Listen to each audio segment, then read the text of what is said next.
Site 12, December 23rd, 2021. I walked through the Site 12 facility, which had been sparsely decorated with a bunch of Christmas-themed trinkets. It wasn't much, a fake tree here and some lights there, but it's sure more than you would have gotten under Ted Bowser's management. That guy was like a real-life Scrooge. He thought that Christmas time always took away productivity in operations. Go figure. Nonetheless, I make it to the room that I'm looking for. The office of the current director of operations, Jennifer White. "You wanted to see me?" I asked, poking my head inside as Jennifer sat at her desk, staring at piles of paperwork. "I did. Come on in, Ron," she replies, sounding a bit less cold than usual. "It sounds like you're feeling good. Holiday season cheering you up." I joke, prompting her to nod her head sarcastically. "Maybe it would if I wasn't in here 12 hours a day. But anyway, I've got something for you," she proclaims, reaching under the desk and retrieving a black binder without any markings or labels on it. After opening it up, she turns around, allowing me to see the contents within. One of which was a picture that I recognized. A picture that she had shown me months back after a data recovery mission to a certain bottomless lake. A long story for another time. The surrounding environment depicted in the photo was what looked to be a dark basement, with rusted pipes running along the walls and ceiling.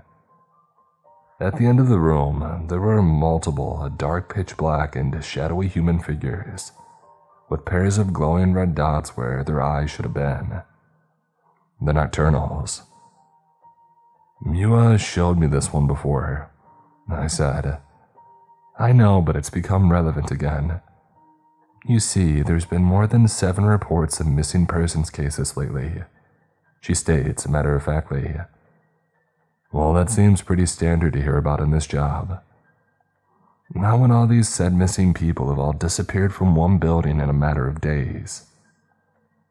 I raise an eyebrow, now genuinely curious about what she was referring to. "The Landerson Mall closed down just a few days ago to avoid any more incidents. Only us and the federal government are aware of the true details. Even the local police are in the dark about the truth." She pauses for a second. "Anyway, from what my superiors have shown me, the Nocturnals are the ones to blame." "What exactly did they show you?" "I can't share most of it with you, but there's a video that was posted to the internet by a friend of one of the missing people. We had the IT team scrub all traces of it from the web before it had gained any notable traction, but I'm sure that it's still out there somewhere.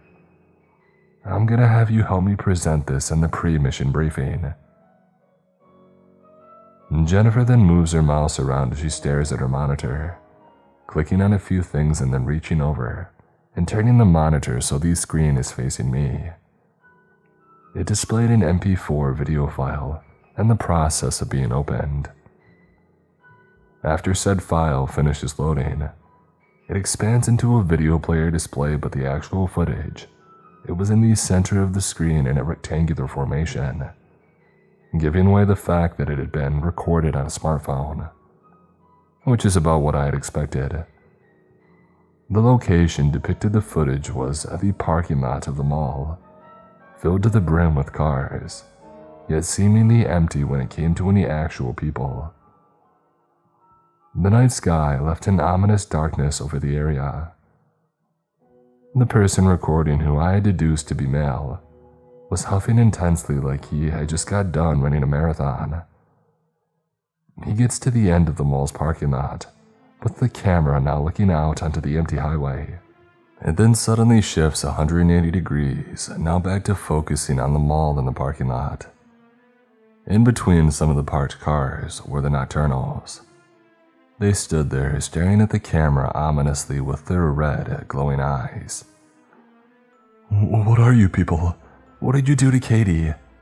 shouts the supposed cameraman. But he gets nothing in response except the continuous and unsettling stares of the Nocturnals that were sizing him up. The cameraman then begins to swear and curse frantically.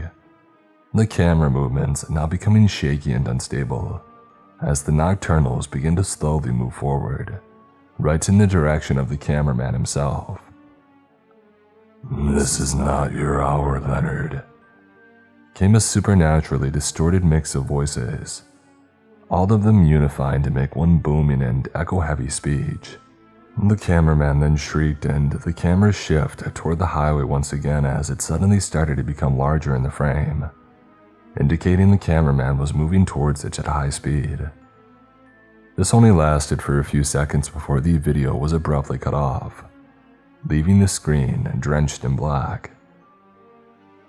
"Alright, I'm gonna go ahead and take a wild guess that these things can't be taken down with bullets or grenades," I remarked, much to Jennifer's annoyance. "No, listen, I haven't had to deal with these things before. Last time this particular site did was under Ted. Now, if all the information from the mission report files is true, light-based weaponry will be effective in taking these things down. We tried contacting Isabella Davis for extra help as well, but it seems that she's gone rogue." "Who is that exactly?" "It's a bit hard to explain in a way that sounds logical. She was a former agent with us, and according to some old paperwork, there were some classified tests and experiments done on her during a time where the Nocturnals were a bit more of an issue from previous leadership. To keep a long story short, she became one of them and inherited all of their abilities, while also retaining a human consciousness and thought process." I exhaled, letting all the information sink in for a few moments. "That sounds like some pretty sensitive info. Can I ask why you're sharing it with me? This isn't how our usual meetings go." Jennifer smirks, which again is unlike her, but then she cups her hands together, placing them on her desk and taking a deep breath. "Well, I've been authorized to give you a promotion, Ron, to Assistant Director of Operations, but I will only do it on the basis that this mission is successful.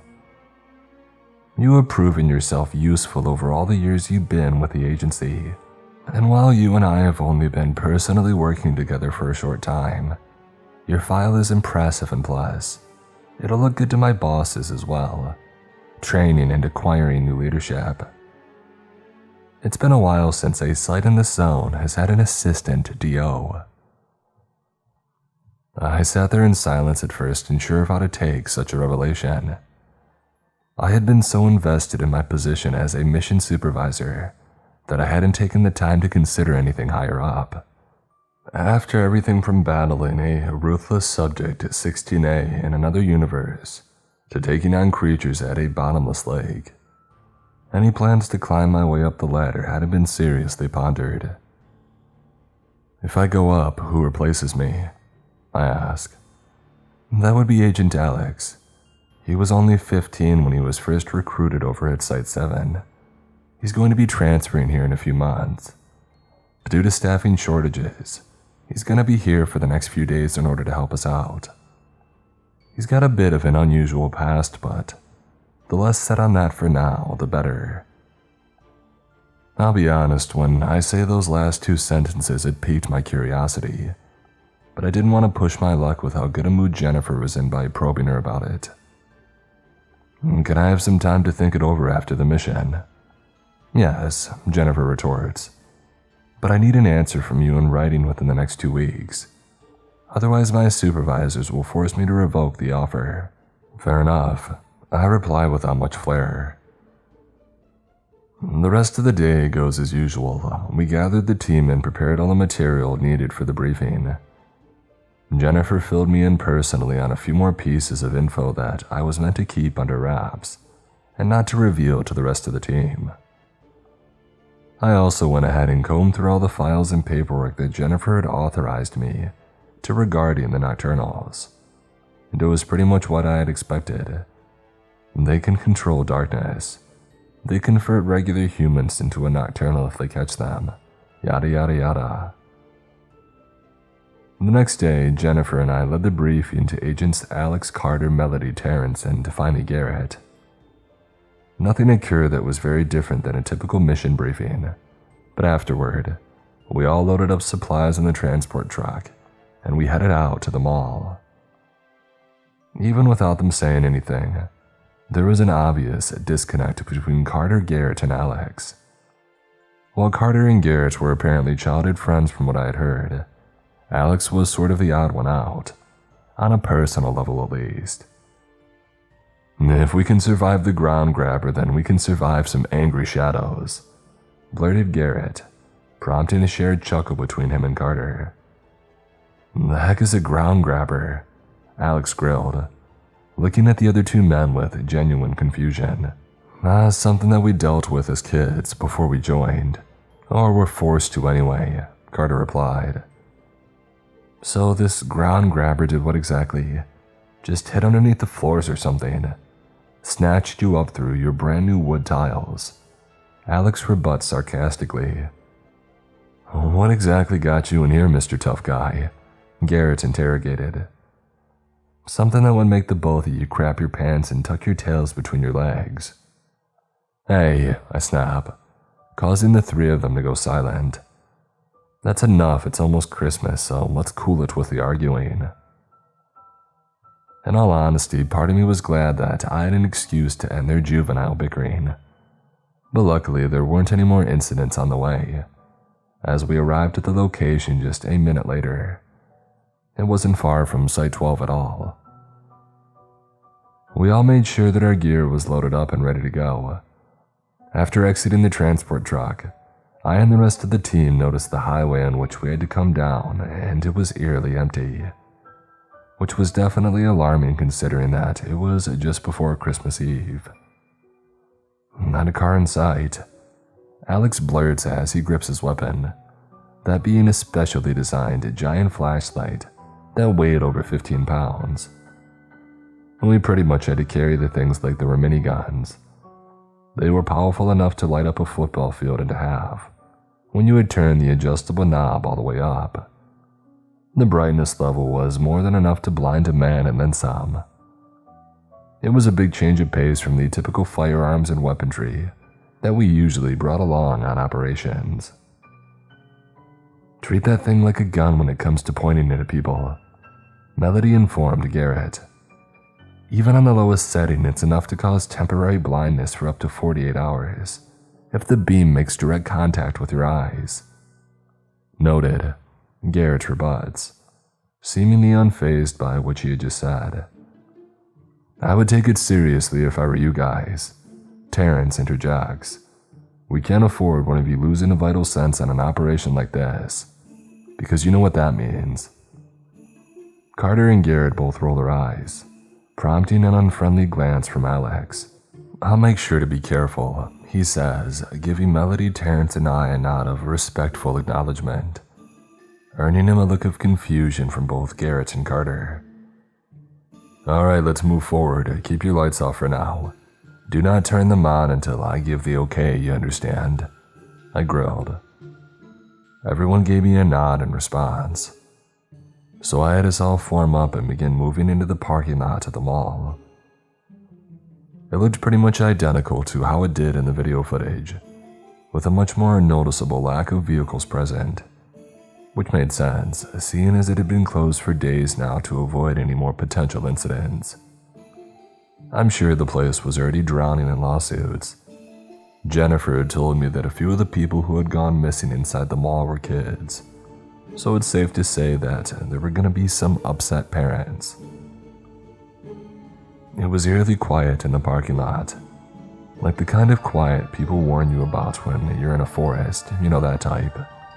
The whole, if you're in the woods and everything goes silent, it means that there's a predator nearby, that kind of thing. But in a place like this, with a parking lot that was only a few dozen feet from a main highway, something clearly didn't add up. I knew that we weren't alone and that it was only a matter of when the Nocturnals would reveal themselves.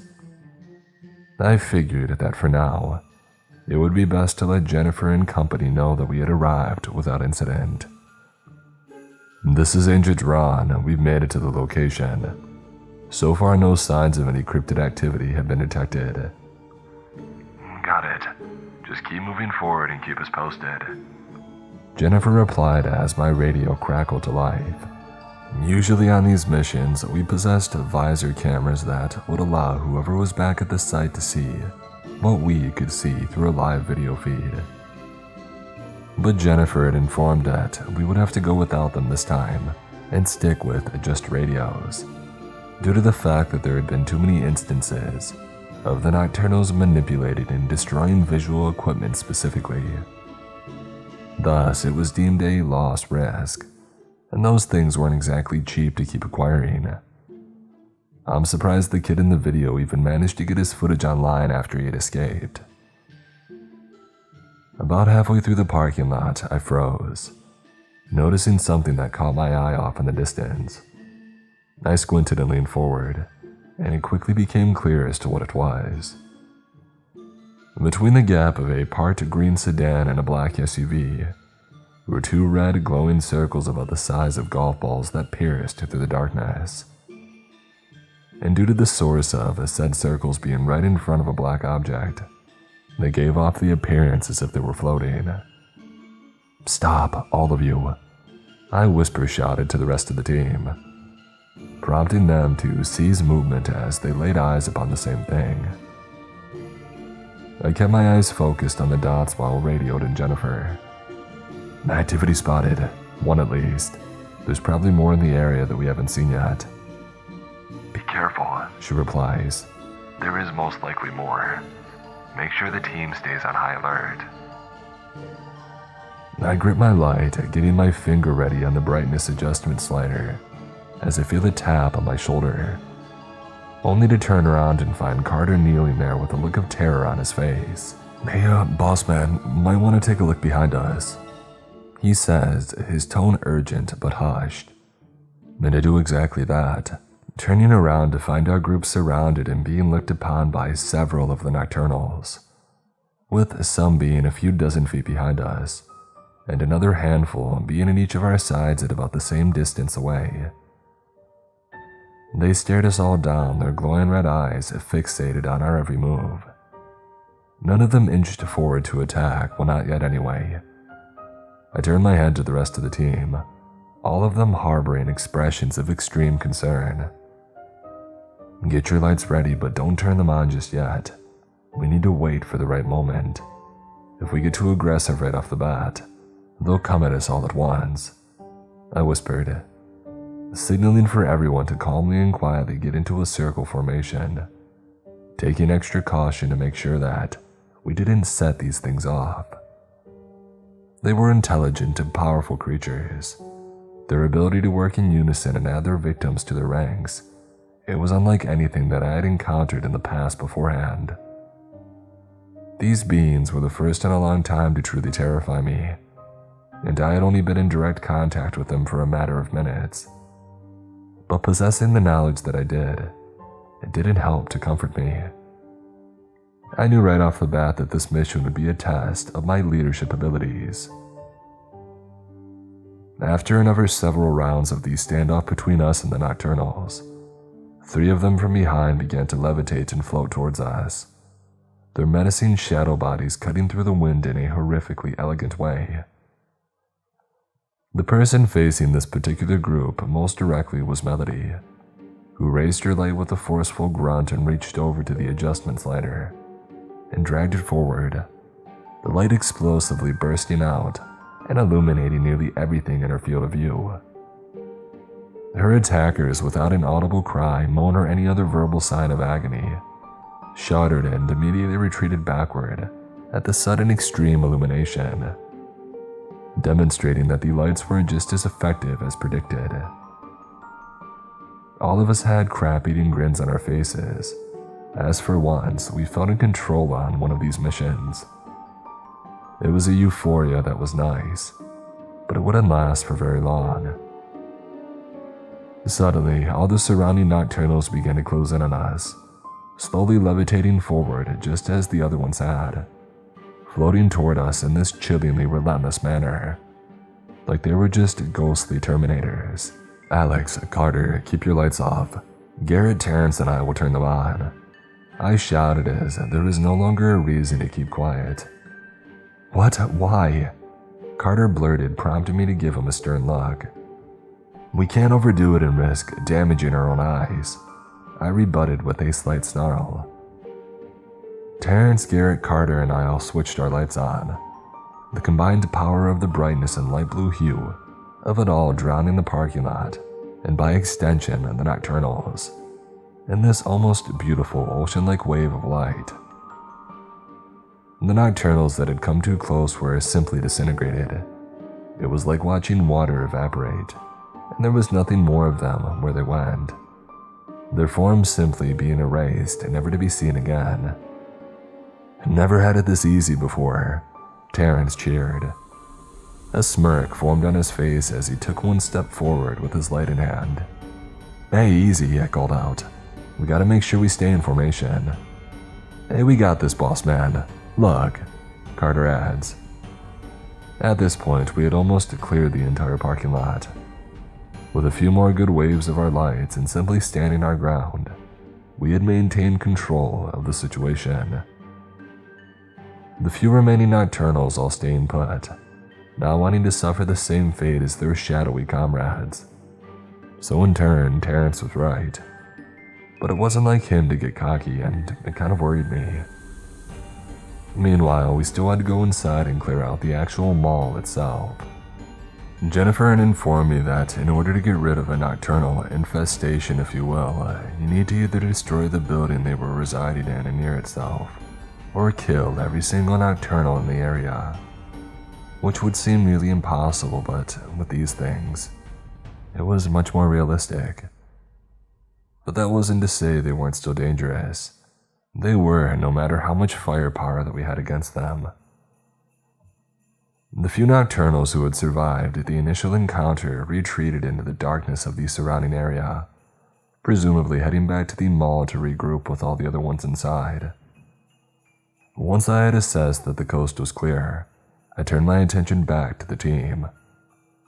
Alright, lights off, guys, I announced, prompting everyone with the command applied to reach down and adjust their sliders and switch their lights off, leaving the parking lot once again back in an eerie dim light. Nothing but the few lights that were still on inside of the mall, illuminating our path. Alright, I began. It seems like we've cleared them out for now, but there will still be plenty more. Make sure that you keep all your heads on straight and don't get too cocky. We still don't know the full potential of what these things are capable of. So let's move on and head inside. After my little announcement, I radioed back to Jennifer and informed her of what went down. She seemed to be genuinely enthusiastic, going on a whole positive tangent about how all the money spent on upgrading the light weapons seemed to be paying off. We all pressed forward as a group. I had the younger guys keeping an eye on our surroundings, while Terrence, Melody, and I maintained a straight line of sight. Every single angle was worth watching when you were up against something like this. Looking up toward these second-floor windows of the mall, I could see that they were suddenly drenched in darkness. Darkness that was only alleviated by the glowing red eyes of the nocturnals that stood on the other side, staring our group down with a malicious gaze. I counted up all the pairs of eyes to see how many were just in the windows alone. It came out to be just over a dozen when I was finished, which wasn't much more than we had taken out in the parking lot. The difference is, we were in a much less confined space than we would be in there. One of us could easily get cornered or caught off guard if they weren't paying attention.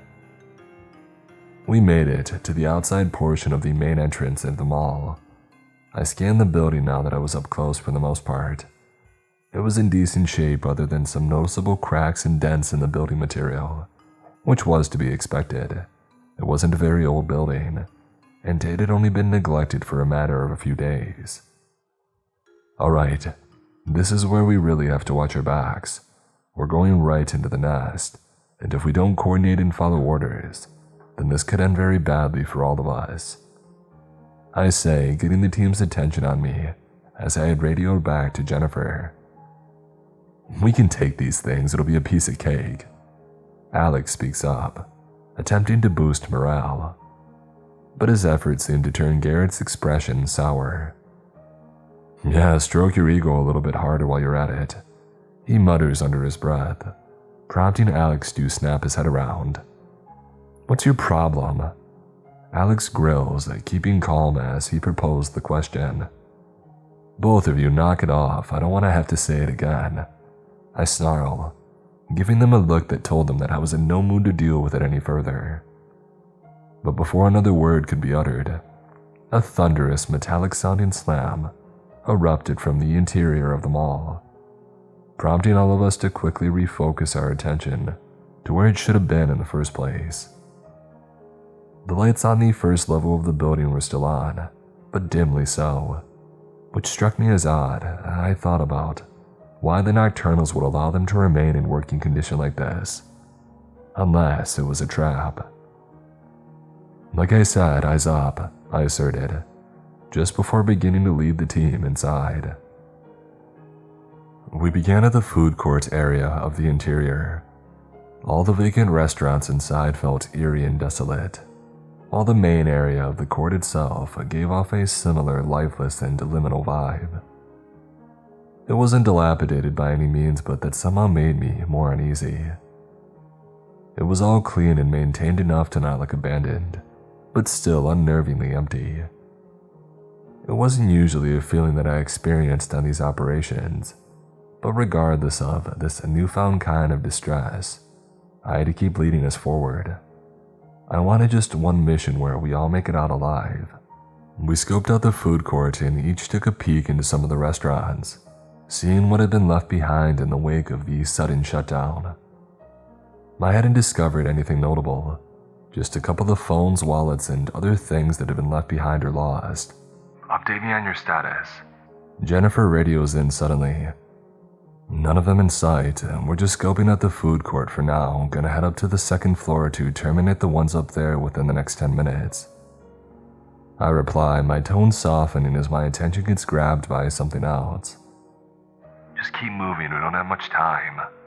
Jennifer retorts in a no-nonsense fashion. I laid eyes on a notebook that was sitting on top of one of the restaurant counters. It looked rather worn down. Even from the distance that I had been standing at, I could tell that it had been used frequently. My first thought was to assume that it was just used by the business as a method of record keeping. But when I walked over, picked it up, and looked at the contents inside, I was given a very different answer. As I said, it was a notebook, but one that was being used as a journal, seemingly by one of the employees who had worked here. Entry 1, December 15th, 2021, 1 p.m. Mike called me in today. Not usually one for working on my days off, but whatever. I'll be getting Christmas off anyway. I was supposed to go to the gym this morning and I didn't, and now the regret is already setting in. I'm gonna get out of this job one day and finally get started on that novel. Like Dad always said, it ain't gonna write itself. I'm gonna try and work up the courage to ask out Laura. Everyone always says to never romantically engage with people that you work with, but it's not like this job is gonna be my career or anything. Plus, the worst thing she can do is say no. December 15th, 2021, 3:42 p.m. Alright, first break of the night. Things are relatively slow. Guess there must be a problem with the power in the back room. The lights keep flickering and it's really weird, and I don't know if I'm losing my mind or whatever, but it's almost like there's a pattern to it. Whatever, I'm probably just looking too deep into it. Mike said that he's gonna have to stay to close down with us. Had a couple of people call off. He's really a decent boss at the end of the day, so I don't really mind. But something seems like it's been getting to him recently. I went into the office to let him know that I had showed up for my shift, and the lights were all off, and he got a little irritated when I turned them on. Says that he can't stand anything too bright at the moment, but he won't tell anybody why. December 15th, 2021, 9:15 p.m. Closing down wasn't as hard as I thought it would be, but something had apparently spooked Laura real bad when she turned the lights off in the walk-in cooler. Told me that she could have sworn something was watching her while she was in there. I just think that she's had a long day. Plus, she's always come off as a nervous person in all honesty. It's almost cute in a way. Yeah, that came off a bit more creepy now that I reread it. December 15th, 2021, 11:22 p.m. Alright, now I'm a little on edge. I just ended up getting a call from work, which would obviously be fine. If it wasn't for the fact that not only was the restaurant closed, but the entire mall was. Nobody was inside the building to be able to make the call. I didn't pick it up, I just let it ring. I didn't get a second call, luckily, which I thought would make me feel a little bit better. But something just isn't sitting right. I'm gonna try to go to bed. Maybe a good night's sleep will help me relax a bit. December 16th, 2021, 1:07 a.m. Could have sworn that I heard something downstairs. I texted Dad to check it out. He says that he didn't see anything wrong. It just doesn't make sense. I know what I heard and I know that I'm not crazy or anything. Every part of me is telling myself that there's something wrong. But if nothing is truly there, then what can I do? Maybe I really do just need to go to bed after all. December 16th, 2021, 4:22 a.m. It's so late and I'm exhausted. I can barely even keep my eyes open as I write this, but I need to write this down, what I saw in my nightmare. At least I'm hoping that's all that it was. Felt so real, so vivid. I was in the middle of a pine forest and it was nighttime. When I looked up at the sky, the moon appeared to be bright, but it didn't help how dark it was immediately surrounding me. I could only see trees and dirt that went on out into the black void. The idea of being utterly alone, especially in the woods, always freaked me out, but this was something else. I couldn't see anything, or at least dream me couldn't see anything, but I was fully aware that no one was coming to help me. That only made it that much worse. I tried moving forward to get a bearing on my surroundings, but there wasn't anything else other than what I had seen before. Dirt, trees, and darkness. All that I was doing was getting myself more lost. But I had to move, I had to do something. I couldn't just stand there like a sitting duck. Soon enough, whatever presence was with me made itself known. There wasn't a rustling of bushes or the snapping of branches. No, nothing like that. But I heard a voice project itself from behind me. A low, distorted one that just barely sounded human if you tried hard enough to hear that part.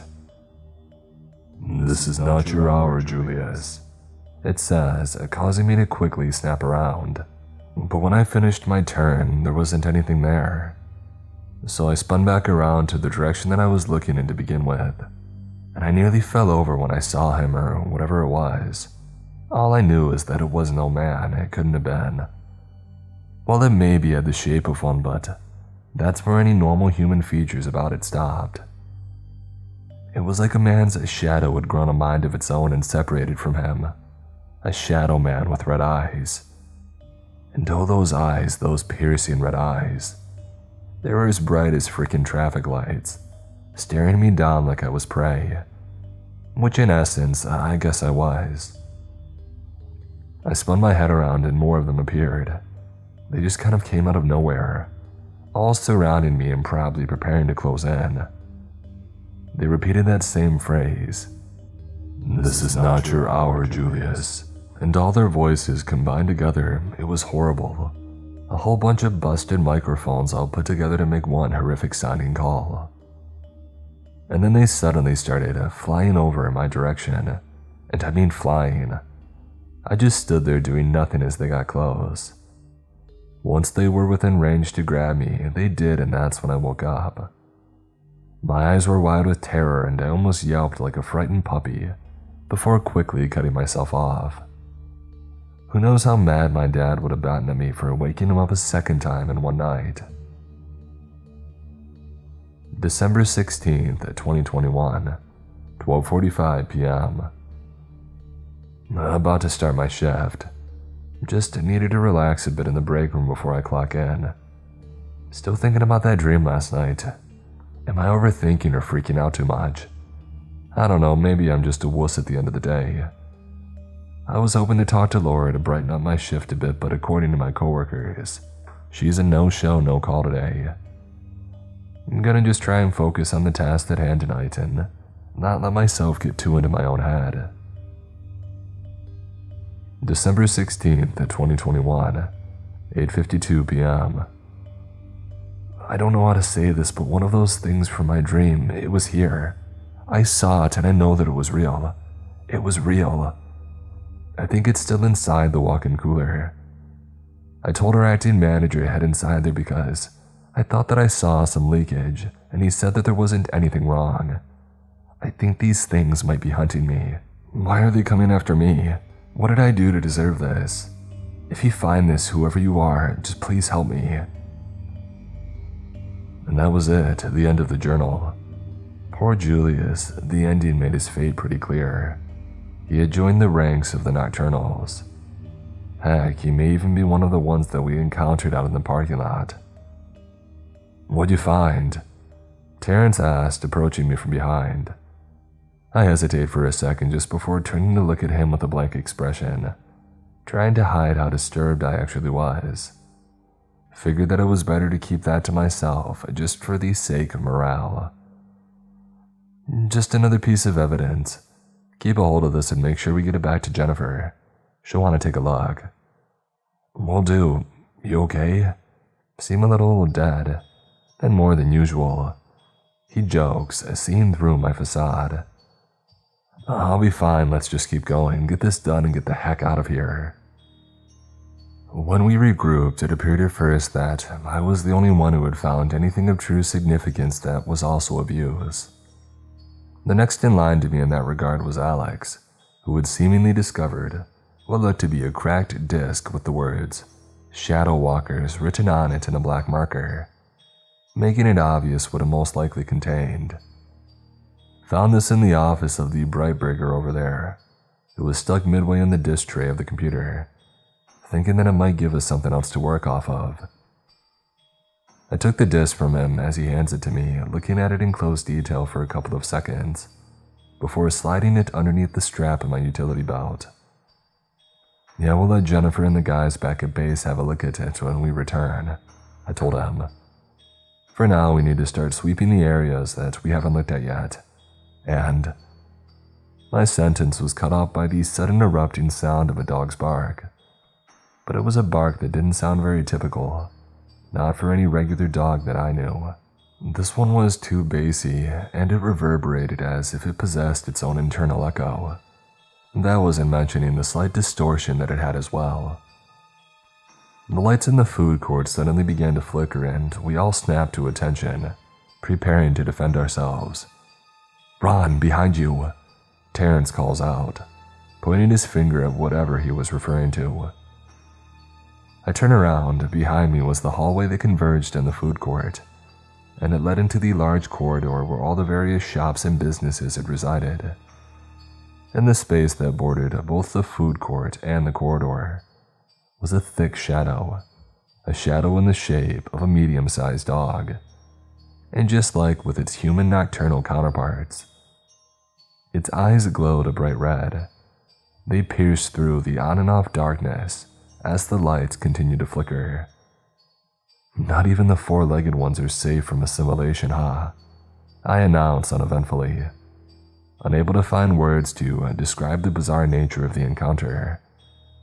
Guess not, poor pup, Melody adds. The nocturnal canine then begins to slowly levitate in our direction, barking deep as the flickering of the lights intensifies. I raise my light weapon, pointing it at the creature as he approaches closer with every passing second. He ain't a pup anymore, Carter adds, eagerly lifting his light weapon in the air, just as Alex had backed out of the path of his beam. Hey, put it down, I've got it, I tell him, reaching over to switch on my light. But instead of obeying, he recoils, looking at me as if I had just challenged his intelligence. What, you don't think that I can handle one little ghost dog? He growls, prompting me to lower my brows at him in frustration. I'm not an idiot, you know. Ah, shut it, I snarled in return. The dog was now less than a dozen feet away, and I had to act. I put my finger on the light weapon slider and pushed it to the low setting, instantly bathing the canine in an ocean of light. Its loud echoey bark converts to a shallow and reverberated whimper, signifying that its wave of agony before annihilation. You all start heading down. I'm gonna stay back and finish sweeping the court with Carter, I say, causing Carter to shoot me a worried look. We'll be on comms and let you know if we run into anything, they say. Perfect. We'll catch up in a couple of minutes. Garrett, Melody, Terrence, and Alex all turn and head down the main aisle. I watch them cautiously turn the corner, and remind them once more to watch each other's backs and to contact me if they get into trouble. And speaking of, I turn my attention over to Carter, who stood just a few feet to my right. Judging by the expression that crept up on his face, he knew what he was in for. It wasn't fear per se, but he looked guilty. I'm sorry, he said calmly, prompting me to put up a hand. You know, I could sit here and chew you out, yell at you. Even used to do a few slaps across the mouth back when I first started. Anyway, I just want to let you know that when I say something, I need it done that way, at that time. And as you can see, the stuff we do isn't a 9 to 5 in an air-conditioned office. If you screw up here, it ain't gonna result in paperwork getting shoved in the wrong filing cabinet. People die on this job. Many have and many will continue. We don't have room for questioning your superiors, not on the field at least. Because hesitation means death when you do what we do, I said before pausing, as Carter had looked desperate to interject a thought of his own after I spoke my last sentence. It's not like I chose to be here. A lot of us didn't, sir. He punctuates the last second. Don't tell Garrett that I said that. And despite the mood that I've been in for the past 20 minutes, I smiled, finding his slight awkwardness charming in a strange way. But he realized I still needed to address the issue at hand. You were a forced recruit. They told me that they stopped doing that a long time ago.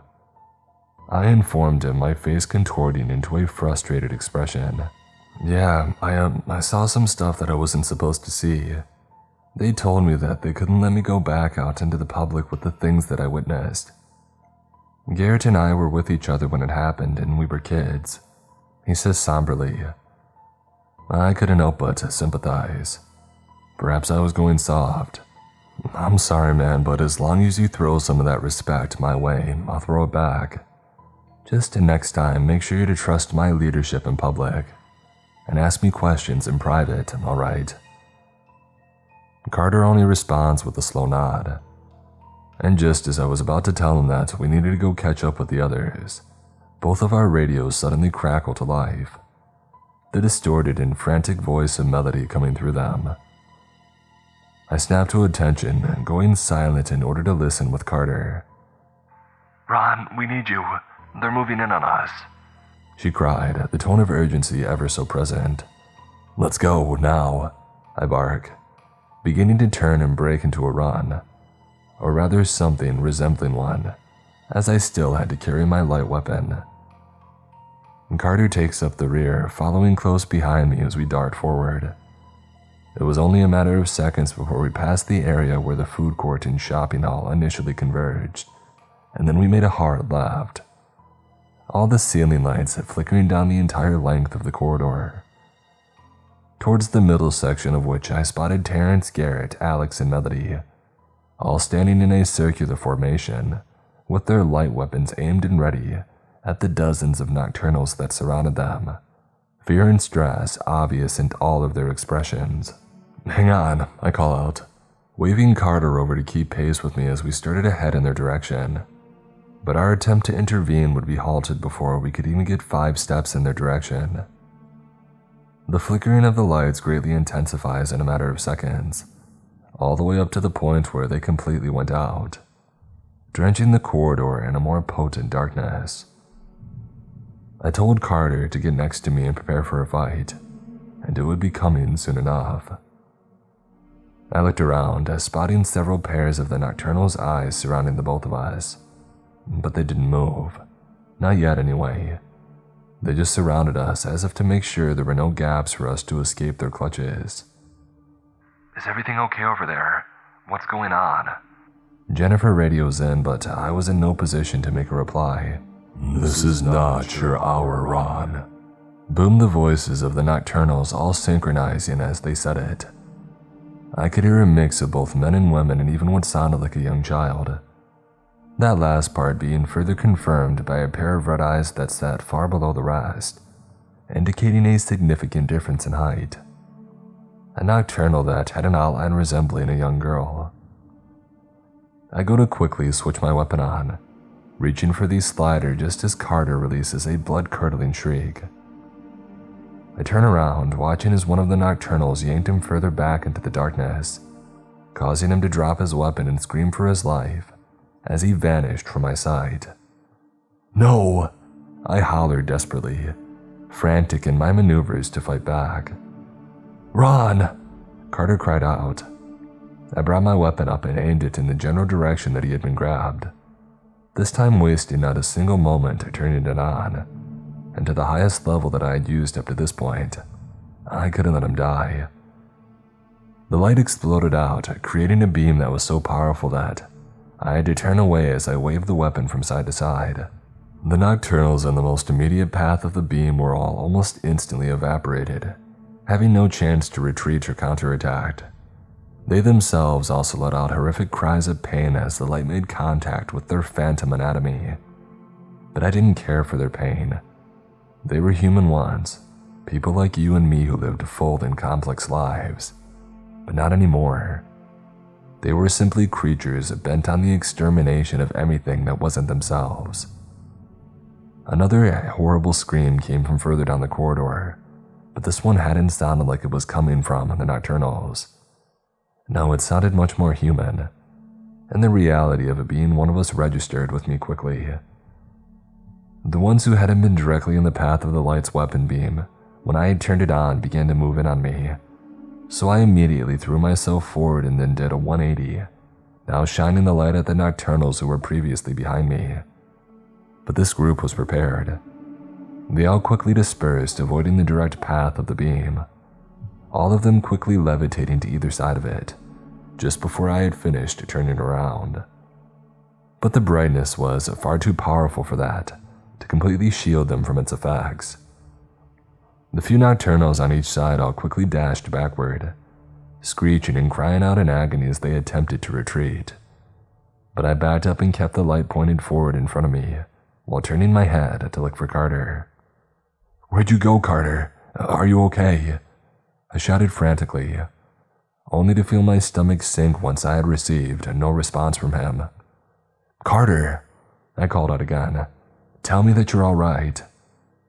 "Here," I heard him reply rather weakly from a distance.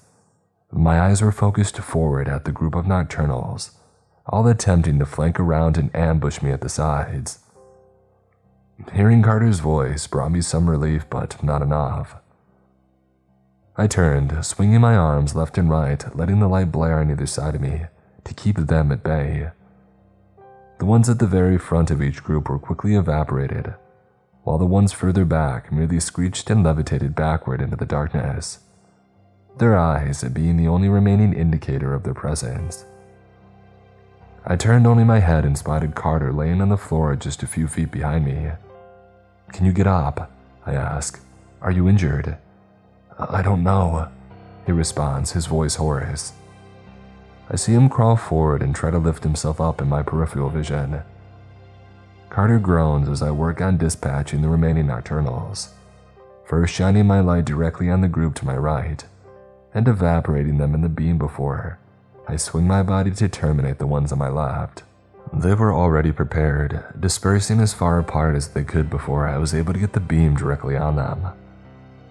I see a pair of eyes dart toward me, and before I could even react, my weapon was promptly yanked from my hands, getting thrown to the left and sliding along the floor in a harsh skid.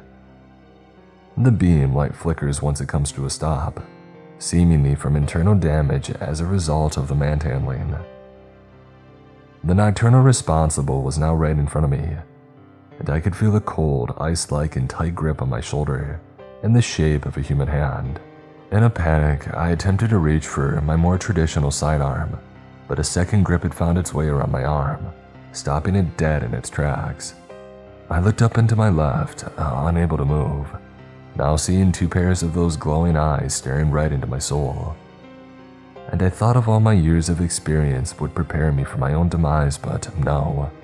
I knew what was in store for me, and it was a fate far worse than death. I don't think it would have been possible for me to feel terror like that anymore, but there I was, being proved horribly wrong. The Nocturnals both continued their stare as I feel an icy chill run its way up my spine, and it wasn't metaphorical. I legitimately felt like I was gonna freeze to death right then and there. It was a sensation cold that was unlike anything that I had experienced up to that point. Assimilation. Both of their voices combined to say, echoing and reverberating right in my ears. And just as I thought that it would be the end for me, that I was going to be transformed into a malicious, red-eyed shadow man, a sudden burst of light erupted from the left. I immediately close my eyes and I hear the two Nocturnals let out their now recognizable shrieks and cries of pain before the grip on both my shoulder and arm suddenly loosen.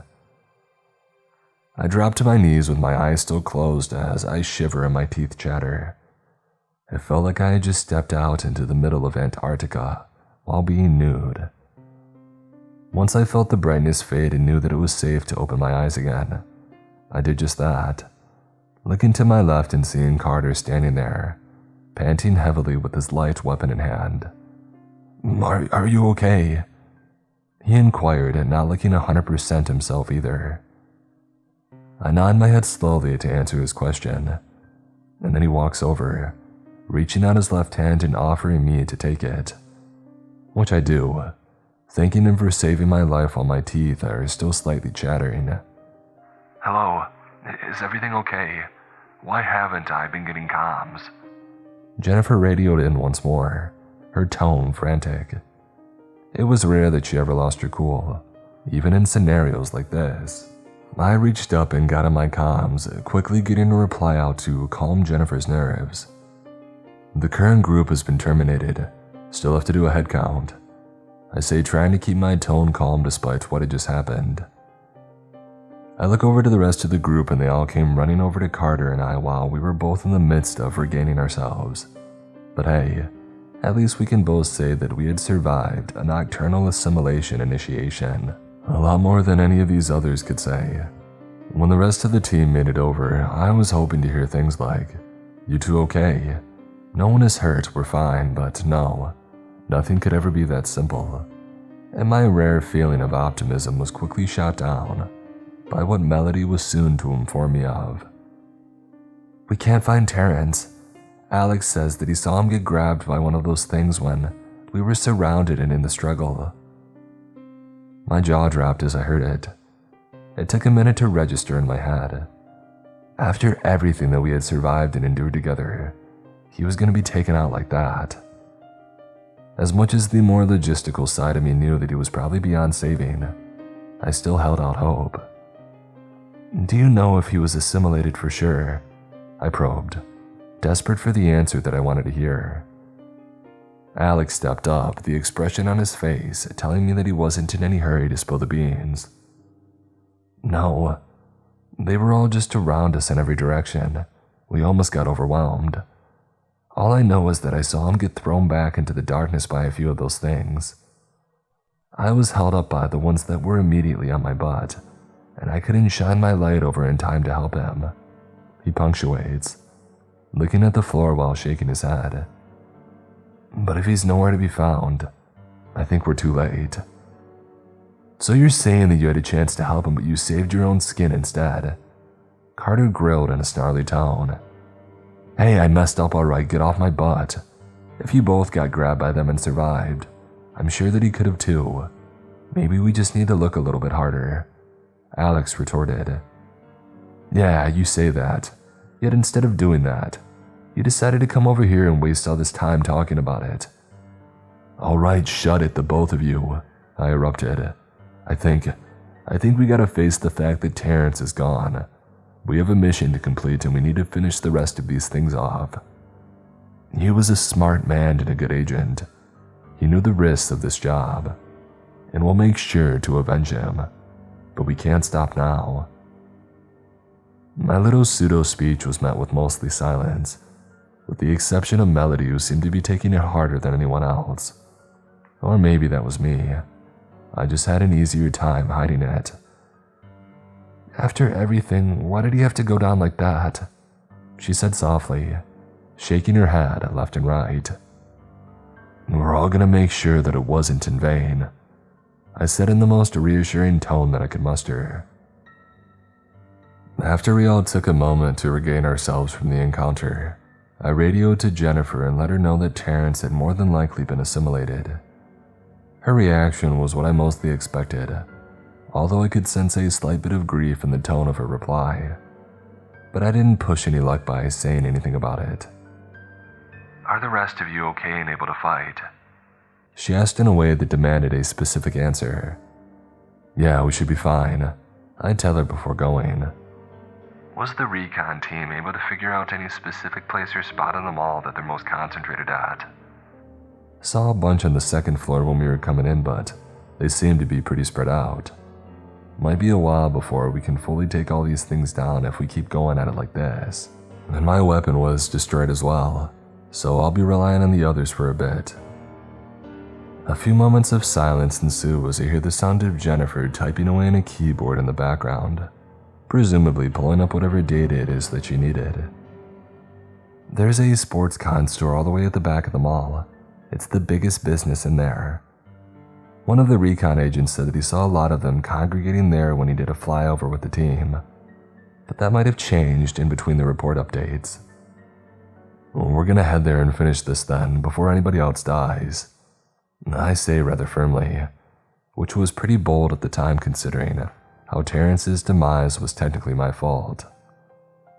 Had I not told the team to head forward in order to stay behind and talk to Carter, then there was a chance that our extra firepower could have saved him. But I had to live with the gravity of my mistake and move on. As I said earlier, I wasn't going to let what happened to Terrence be for nothing. I gathered the team and we all set out for the sports con store, which was going to end up being around a 10-minute walk. So that gave us some time to talk and converse on the way there, which wasn't nearly as lively as it could have been, due to obvious circumstances. So like what, you went into another dimension or something?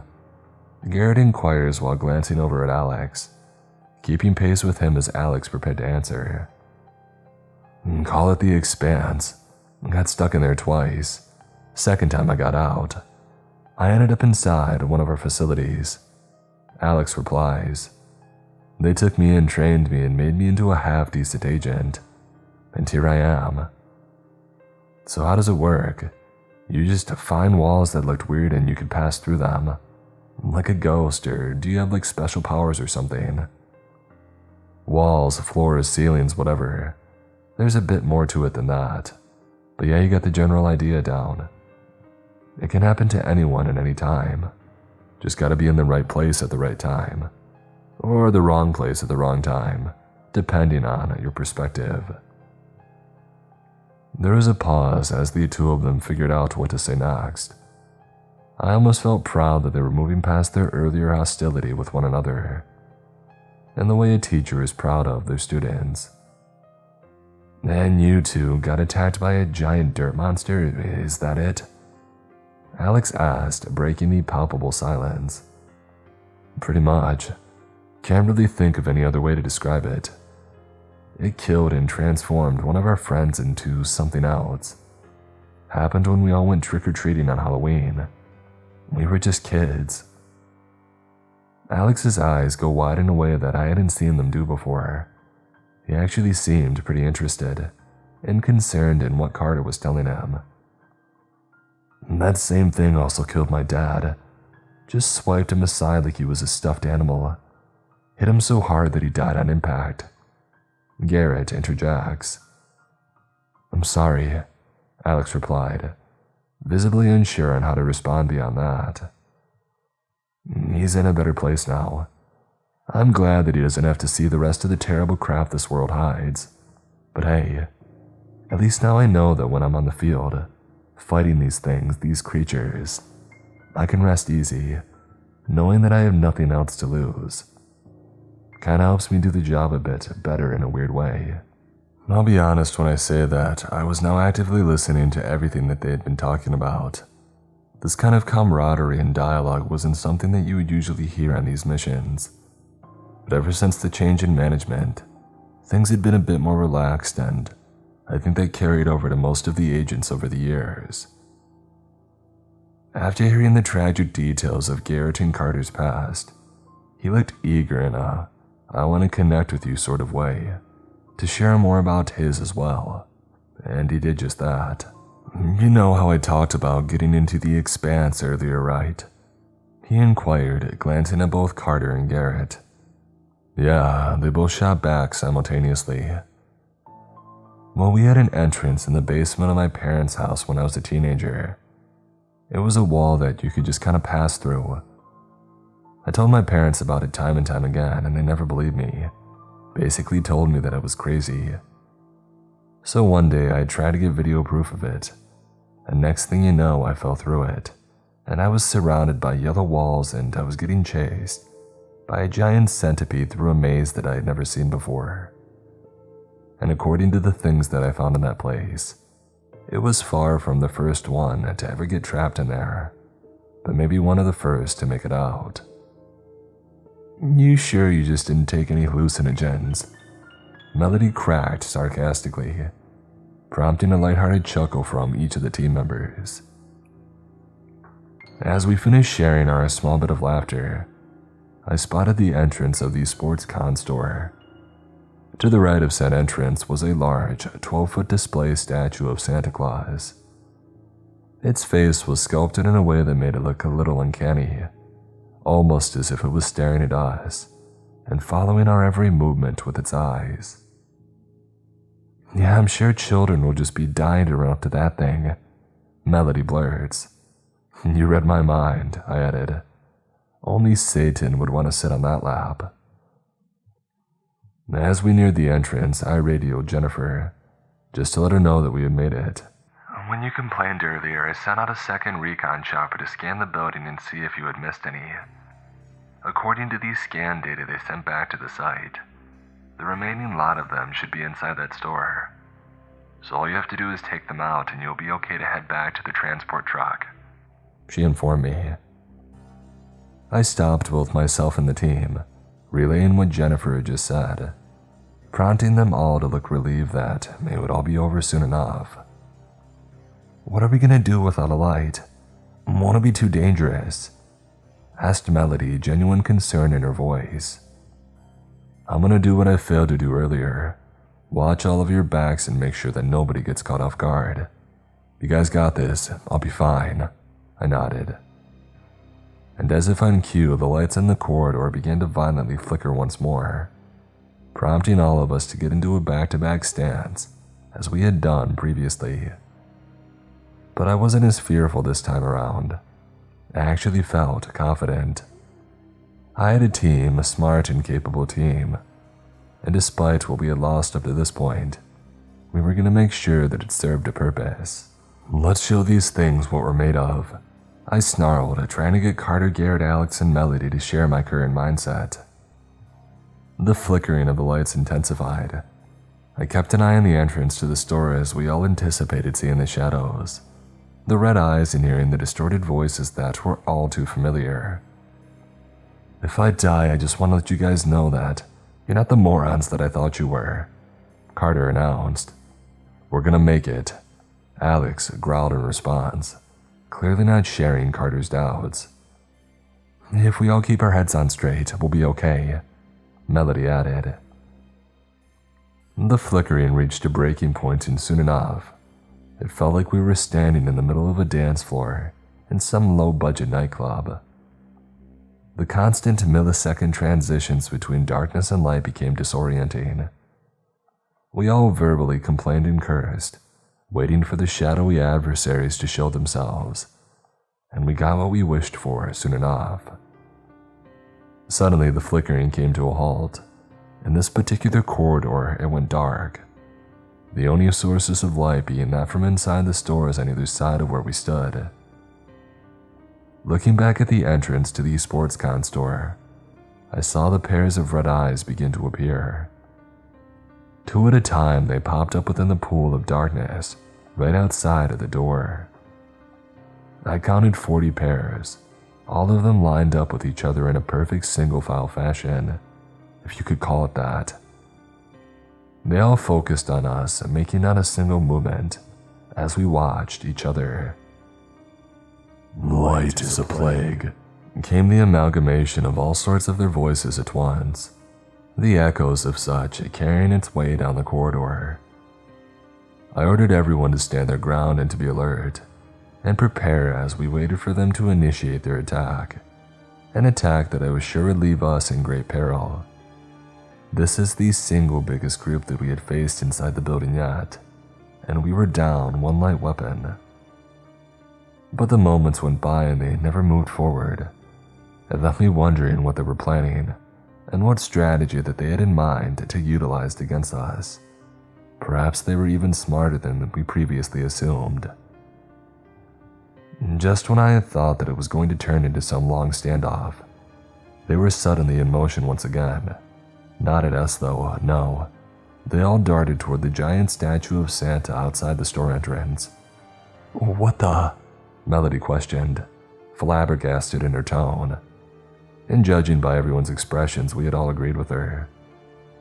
They all began to surround the statue, making a perfect circular formation around it. And after holding that position for only a few seconds, they levitated forward in a violently quick manner, all of their bodies visibly passing inside the statue itself. We all then slowly backed up at my command, and I watched with the rest of the team in a combination of horror and awe as this strange mind-bending event took place right in front of us. Once all 30 of the Nocturnals had gone inside, the statue's white marble exterior slowly began to shift in color. The marble appears to maintain its hardness as it transformed into a pitch-black shade, of course, like that of a shadow. Everything but the red hat, coat, and boots all turned black and took on the form of a shadow, and each of these statues' creepy eyes disappeared behind 2 separate walls of glowing rose-red circular blobs. I don't know how or if they had been able to do things like this the whole time, but I wasn't going to get much time to ponder it anyway. "Did they just..." Alex began. "Yeah, they went full-on Power Rangers," Garrett said, finishing Alex's sentence. The nocturnal statue then slowly moved forward, its right foot inching forward and hitting the floor with a hard bang, prompting me to question if it was still truly solid, despite the fact that it had the form of nocturnal, or at least it did on the outside. "Lights on now, full power," I shout as the nocturnal Santa then turns his head, looking down at us with nothing but malice and spite. Melody, Garrett, Carter, and Alex all switched their light weapons on while also making sure that they stood shoulder to shoulder to avoid getting blinded. The 4 of them all coordinated, concentrating their beams directly on Nocturnal Santa, but this had very minimal effects, as I stood back and watched the statue turn its now shadowy head and raise an arm to block out the light. It seemed to be doing nothing more than simply irritating the newly formed creature. I immediately got myself on communications, as it was clear to me that we simply didn't possess the proper firepower to take this thing on, and that we would die trying if we continued. "Jennifer, gonna need some backup here now," I desperately plead, avoiding an incoming piece of debris that had been torn up from one of the statue's footsteps. With its arm still covering its eyes, the creature takes a step forward and lunges downward, attempting to swat all of us away with its left arm.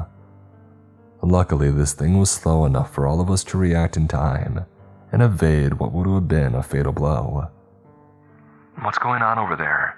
Why do you need extra help?" Jennifer replied after my radio crackled to life. Not really any time to explain. Please, just get another team out here immediately. Nocturnal Santa charges forward at me, the ground below cracking and shaking as he, or it, moves at a much faster and far more terrifying pace than previously. The statue raises one of its shadow arms and makes a fist, preparing to slam it down and crush me as if I was nothing more than an insect. But I maneuver just in time, falling backward and somersaulting out of the spot of the impact. The marble floor is instantly smashed to pieces upon impact, just a mere feet in front of me. And with our light weapons being useless against this monstrosity, I knew that we weren't going to be able to fight this thing off, not without backup. So I told the team to do the only thing that we really could do: run. Let's go, drop the weapons, all of you, I shouted while still on my butt, but after quickly jumping back up to my feet, I waved them over to join me in what would end up being one of the most intense cardio exercises of our lives. And I didn't have to tell them twice. They all immediately dropped their light weapons and darted over to me. Alex led the pack, Melody wasn't far behind, and Garrett and Carter took up the rear. As they all caught up with me and put distance between themselves and their weapons, the statue raised a foot high, held it for a second and brought it down with devastating force, smashing all 4 of the lights as if they were made of nothing more than cheap cardboard. The lights in the mall began to flicker more severely than ever as we ran down the corridor in a full sprint, with the statue not all that far behind us. I held out hope that we would survive. As I stated earlier, Site 12 wasn't very far away from the mall, and if we booked it, by the time the second team had finished gearing up and heading over in a helicopter, we would be able to meet them at the front of the mall, but only if we didn't stop. Back to the entrance, go, I exclaimed like a drill sergeant. The lights continued flickering as I hear the thunderous footsteps of the statue behind us, the floor being cracked and smashed with every stride that thing took. You cannot stop the darkness. Its voice boomed and it sounded nothing like Santa, but just another group of Nocturnals, all collaborating on their vocals. We all began panting as we kept pumping our legs. I could feel the strain with every step, but I knew what stopping meant for me and the rest of my team. Midway through the death-defying run, I thought of any possible ways to slow this thing down, panicking as I failed to come up with anything that wouldn't get me or one of them killed. And it appeared that Garrett had the same idea. He turned around and quickly pulled his sidearm from his belt, aiming it right at the statue as he prepared to take a shot. That is, until I dashed over and grabbed the pistol out of his hands before slapping his arm down. I can buy us time, he blurted. No, you're not playing hero, let's go, I demanded with the fury of an angry father. Garrett, however, was quick to obey once he and I were nearly crushed by the slamming of the statue's fist, just before we took off running again. Both of us hollering as we jumped back just in the nick of time. We rounded the corner and finished making our way through the main shop corridor, now merging into the food court area, with the entrance in our line of sight. We dashed into the food court, running down the middle and evading the tables, chairs, and support beams, while the statue just simply smashed and ran right through them. They did very little in the way of slowing this thing down. The second team's chopper should be arriving any second, just hang on, came Jennifer once more through the radio. But it brought me no relief, not with how much adrenaline was pumping through my veins at the time. And she was right. On the other side of the large pane glass window just above the mall entrance doors, I spotted the chopper hovering around 30 feet off the ground, waiting for us to make it outside. I kept going, keeping pace with Melody, Carter, and Alex as I caught up with them. But Garrett had lagged significantly behind when I turned my head to look back, and the statue had its eyes on him. All of us practically threw ourselves out of the entrance, all of us except for Garrett, who was still a couple dozen feet inside the mall. The look of horror on his face being contagious as we watched a piece of debris the statue had kicked forward hit him in the back and sent him face first right onto the floor. No! Carter screamed. but his voice was drowned out by the sound of the whipping of the helicopter blades as it lowered itself to be more level with the entrance, and by extension the statue. The statue stopped for just a matter of moments, and it lifted its leg up, preparing to smush Garrett and turn him into a pile of human mush. Carter then suddenly lunges forward, attempting to run back for his friend, and despite all the running that he had just done, it was clear that he still had plenty of adrenaline left in him to try and save Garrett. "Carter, no!" I exclaimed, trying and failing to chase after him. He left me in the dust as I tried to stop him before he made it back to the entrance. I didn't want to sit there and watch Garrett meet his demise either, but I couldn't risk Carter potentially suffering the same fate. But it didn't matter, because as we neared the entrance, the chopper fired an explosive rocket into the building. I could barely even comprehend the trail of smoke and the rippling sound of the rocket as it propelled past us. But once the rocket had hit its target, that being the statue, the resulting explosion sent both me and Carter flying back several feet. I groaned and howled as I rolled across the ground, before coming to a stop after a few seconds. Blood made its way down my forehead, and I could feel that my gear had suddenly felt much warmer around me due to the heat of the explosion. That wasn't even mentioning the ringing in my ears either. Carter had gone unconscious, but according to Melody, he was still breathing. Alex had darted over to me as I looked back at the now desecrated entryway in a speechless expression, waiting for all the Nocturnals that were previously inside the now destroyed statue to emerge and commence an attack in their separate forms. But they never came, which puzzled me, considering how I had seen them function up to this point. "You alright, boss?" he asked, but I only knew it because I had read his lips. I didn't verbally respond. I simply kept staring forward, knowing that the threat had been eliminated. But we still lost another team member. There was not a chance that Garrett had survived the blast, and the last thing that I wanted to see were the various pieces of him that had probably been flung every which way. It wasn't long after that when the second team came down and assessed what had happened, before taking us back to Site 12. As it turns out, I suffered a fracture in my arm, which wasn't fun at all when the pain had set in after the adrenaline wore off. The medical division did their thing, and I was going to be in a cast for an uncertain period. But hey, at least that meant a break from field work for a bit.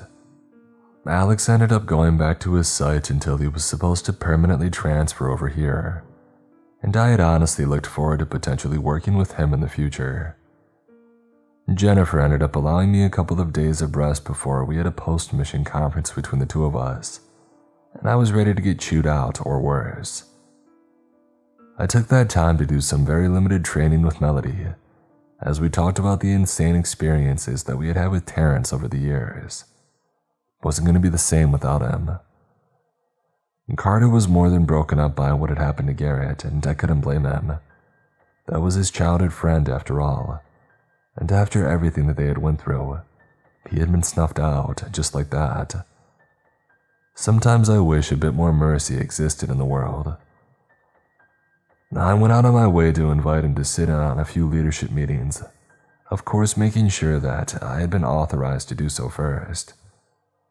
But soon enough, the final day came for me to give Jennifer my answer about the offer for Assistant Director of Operations, and just like that, I found myself inside her office once again. Is there a reason the missile was able to kill all the ones inside the statue without any light-based weapons being needed? Would have been nice to know if it was that simple the whole time, I asked, doing my best to bite my tongue as I said it. I actually asked Dr. Garth and his team the same thing, and we had no records or documents of the Nocturnals ever doing something like that before. Garth said that it was likely due to the fact that the Nocturnals can only fully assimilate a living, breathing creature made up of organic material, and that because they attempted to assimilate an object, especially one that large, it didn't turn out the same. They seemed to end up trapping themselves inside the statue, and when it was destroyed, they were as well, due to some of its more solid properties transferring into theirs. I wasn't even quite sure how that made any sense, but it's like I always say, nothing makes sense in this job.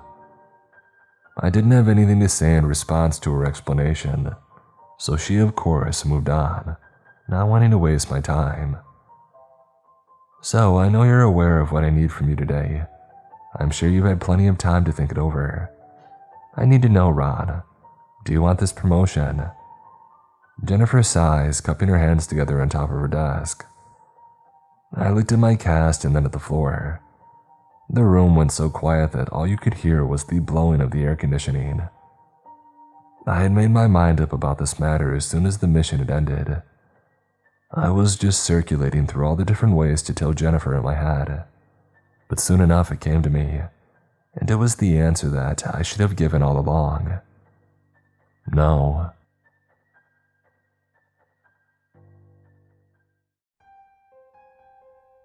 Today's episode is sponsored by Rocket Money.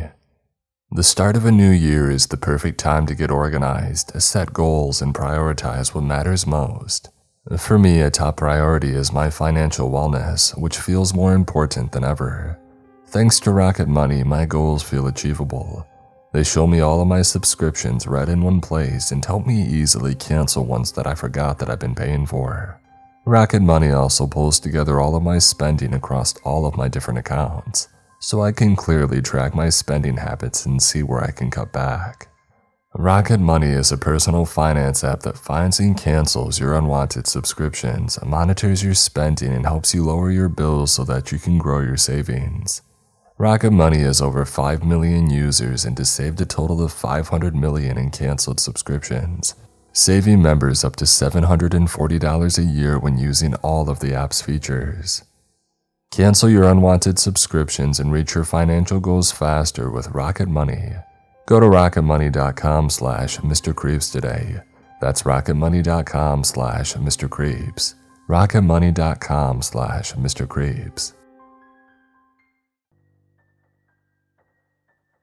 Airports are a war zone during the holidays. But I had a theory. Okay, hear me out. I was tired. I hadn't slept in almost 3 days due to overdue homework and college applications. I hadn't had a decent meal for maybe a week. And every time that I blinked rapidly, I swore that I could hear colors and taste shapes in my mouth. Squares were my favorite. They tasted like strawberries. Anyway, I wasn't doing great mentally and physically, and all I wanted to do was get on a flight home after spending what felt like a century with Dad.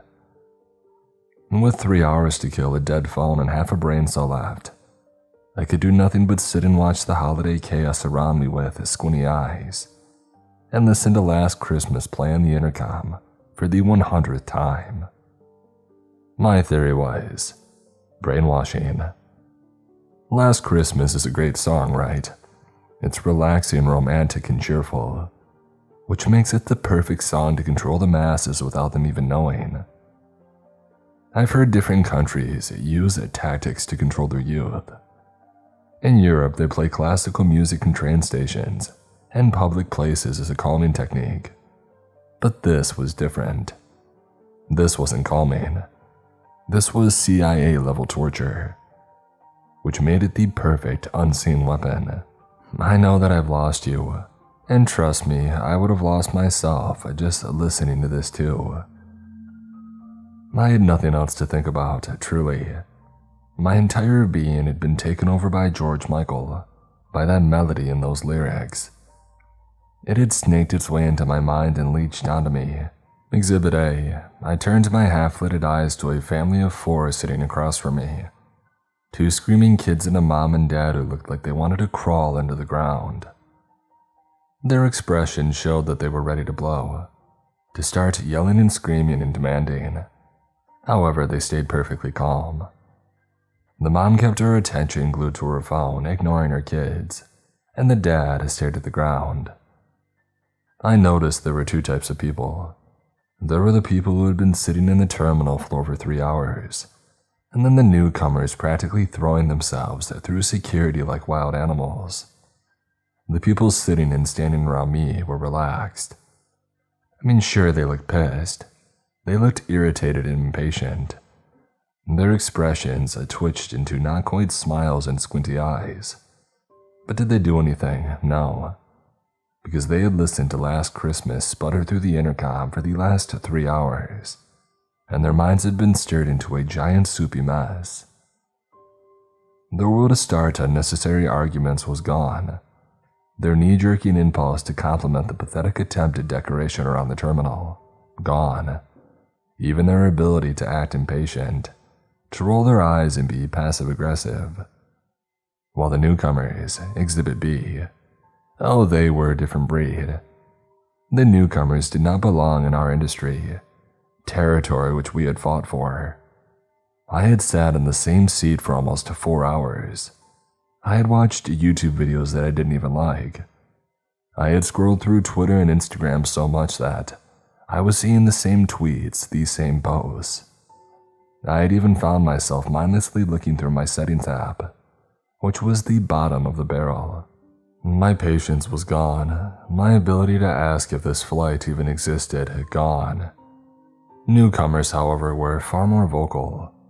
They yelled at their kids, at their significant others, as well as staff. They were bumbling balls of energy while we were rotting inside. We had succumbed to the intercom's cruel will, forming a kind of family. The little old woman sitting next to me who I thought was dead, she was family.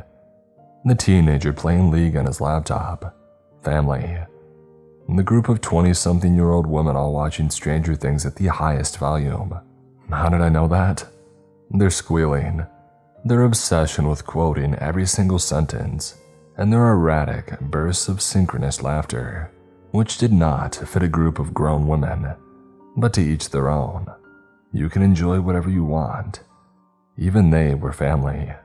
Heck, even the middle-aged woman who acted like I had committed a war crime when I dared eat my tuna sandwich near her. Family. The group of us had made it to the finish line. We would sit there for however much longer the plane was delayed and listen to that song, and we would hate every second of it. Each lyric would turn our brains and bodies inside out and make us consider murder, death, worse. Because plunging a knife into the back of my head repeatedly would be better. Being waterboarded would be better. I mean, anything. My God, anything would be better than that song. George Michael had us all by the throat, and didn't we all know it? At least, that was my theory. Until the family I thought had succumbed to the intercom sort of snapped, and it was a domino effect. All it took was a crack, and then they were all splintering. The ones I thought had been silenced began to complain loudly. Kids that I thought were asleep started to scream. Even the little old lady stood up and demanded to know when we were boarding. So yeah, that theory went out the window. I think it was the 100th or 101st playthrough when I started to doze off, letting my head drop out of my chest. I had been trying to stay awake, but there was only a certain amount of time that my brain could register the same song before it became gibberish, and I lost myself under multiple layers of irony. I thought that I was hallucinating when a shadow loomed over me. When they spoke, they were in fact not the lyrics to Last Christmas, which almost shocked me. I was dumbfounded. I had half a mind to ignore them. I just wanted to sleep. I wanted so badly to escape George Michael and his wicked grip on my mind. My being. It was only when someone gently grabbed my shoulder and nudged me did realization start to bleed into my brain. The woman's voice was kind but also impatient. When I shook her off, she shoved me again. This time a little bit harder, prodding me in my back and then my makeshift pillow, which was just my jacket that I had fashioned into a headrest. "Excuse me, miss." My body jerked and I forced myself to lift my head, blinking through fraying light. There was an oldish woman standing over me. She looked well put together, a neat uniform and strict ponytail pinning back straggly blonde hair.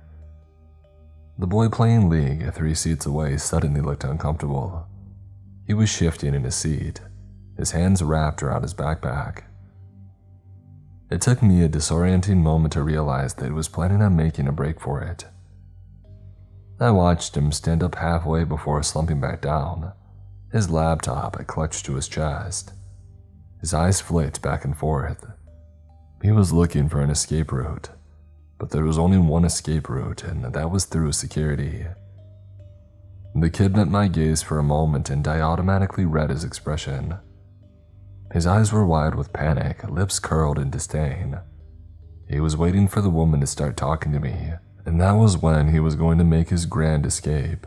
Unlucky for him, however, he too was on our radar. "Stay where you are," she said. The woman was looking at me, but her words were directed at him. The kid sunk back into his chair. Oh no. I knew what her words were going to be before they left her upturned lips, like it secretly thrilled her to hunt down stray kids. "How old are you?" The woman cleared her throat. "By law, children under the age of 18 are required to use our unaccompanied minor service." I thought about lying. 18 wasn't that far away, just a year. But I did have a baby face. For my birthday, I had tried to get into a club. Unsuccessful. The guy taking IDs just laughed at me. "I'm 17. That is classified as a minor. I'm 18 in 6 months. She chuckled. "But you're not 18 yet, correct?" The words slipped from my mouth before I could bite them back. "So am I in some kind of trouble or?" The woman nodded and straightened up, pointing to the panel above us displaying my delayed flight. From the look on her face, I had given her the exact answer that she had wanted. Lies. I could see that she was tired. The dark circles she was trying to hide without makeup were a giveaway. I figured she was using her influence and so-called power to feel better about herself, which was valid. If I worked in an airport, of course, I would have made up some reason to yell at people after being screamed at all day. Customer service. Obedient people with a meager wage. The kid several seats away seemed to make a decision to get up and run, but another guard had caught him. "Flying without a parent or guardian puts you under our responsibility. Your flight is not due until tomorrow." To my annoyance, she gestured for me to get to my feet. "If you would like to follow me, please," speaking in an overly enthusiastic tone. The guard was friendly enough, but she wore a no-nonsense smile. When I sent her a pained look, she grabbed my coat and bag for me. "I'm not going to ask again." I started to get up, catching the eye of the little old woman. She handed me a wrapped candy. At least some people were apathetic. Satisfied, the guard turned her attention to the boy who had paled significantly. "And you?" He curled his lip. His deer, caught in the headlights expression, wasn't helping. "What about me?" "How old are you?" I could practically sense the cogs turning in his head. Like me, the kid was also considering lying, and he would be able to get away with it. He acted far older than he was. The only thing which gave him away was a school crest on his jacket. I hadn't noticed it until fully drinking him in. Initially, I thought he was a college kid, but looking closer, his face was younger, maybe 15 or 16. What I thought was a simple sweater was actually a school uniform. He looked like a private school kid, which explained the sudden attitude, and the expensive-looking laptop clutched to his chest. "I'm 16. His answer delighted her. "Oh, well, would you look at that? 2 minors hanging around an airport terminal in the middle of the night. It's 10 p.m. I don't care, it could be 4 p.m. and the same rules would apply. But we're not even doing anything, I was just on my laptop. Again, I do not care. You're a minor traveling without a parent or guardian. You're under our protection and responsibility." His face lit up. "Wait, so I can just leave?" The woman's lips twitched. "Young man, arguing with me is not helping. I can do this all night and you won't be catching your flight." That seemed to hit a nerve. Grumbling, he got to his feet. "This is stupid, we're not babies." "Yes, but in the law's eye, you are still a child," she said cheerily, "and that makes you our responsibility."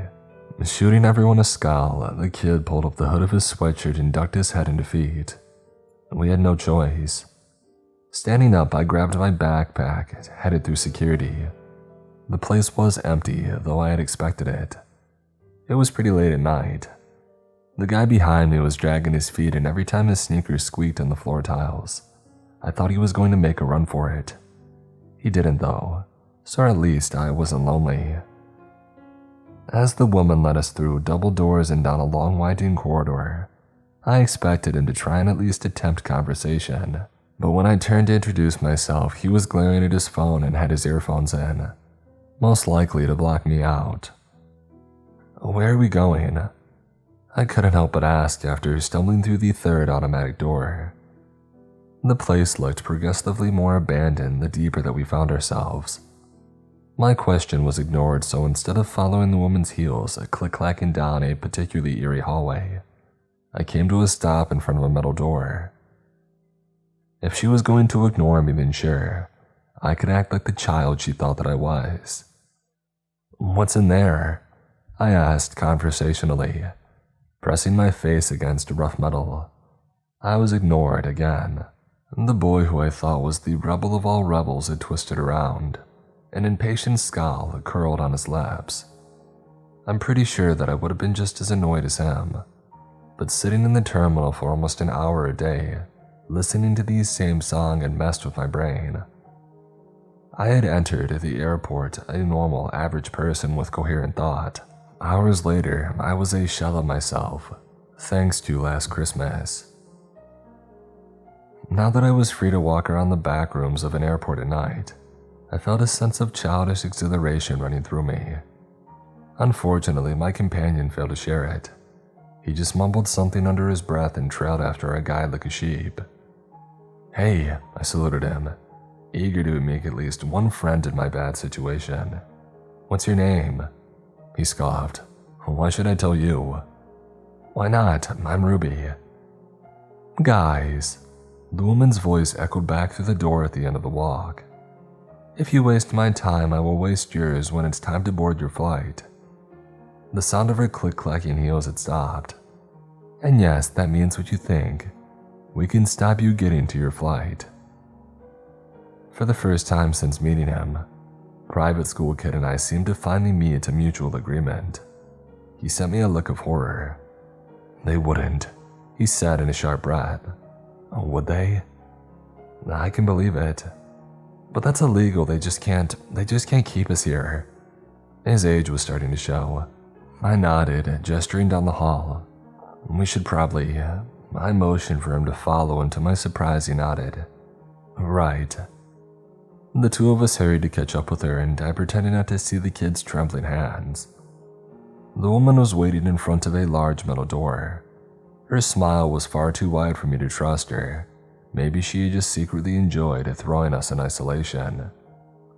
I could hear yelling on the other side, screaming, maniacal laughter, kids. I don't know why I expected quiet holding cells, but it made sense, right? Stick us all in the same room and let us run wild. Something slammed into the door with a bang and the two of us jumped, but the guard didn't seem fazed.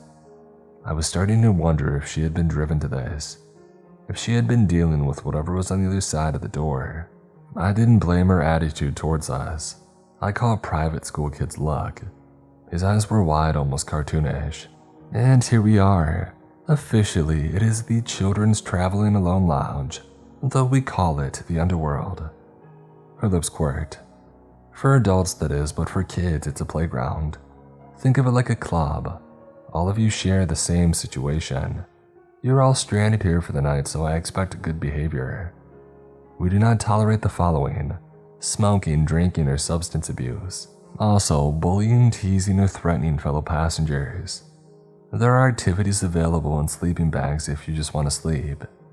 If you need to leave the room for anything, please alert a guard, and we will be happy to help you. She grabbed the handle and squeezed it, her eyes glinting. "Do you have any more questions?" "When is our flight?" I asked. "You said it's tomorrow, but is there a specific time?" She shrugged. "I can't share that information until closer to the time, though I'm estimating late afternoon. There's an engine issue." That didn't sound right. If the problem was the engine, why not put us on a different plane? But it's Christmas. The guy surprised me with a hiss. I could tell that he was upset and was trying to hide it. He gestured to the door, his lips twisting. It's Christmas and you're throwing us in there. I haven't seen my parents for a year. The holiday is the only time that I can see them. I could see the lump in his throat. My mom, he whispered. She works all year round. I only get to see her 2 days a year. The guard inclined her head, her expression unwavering.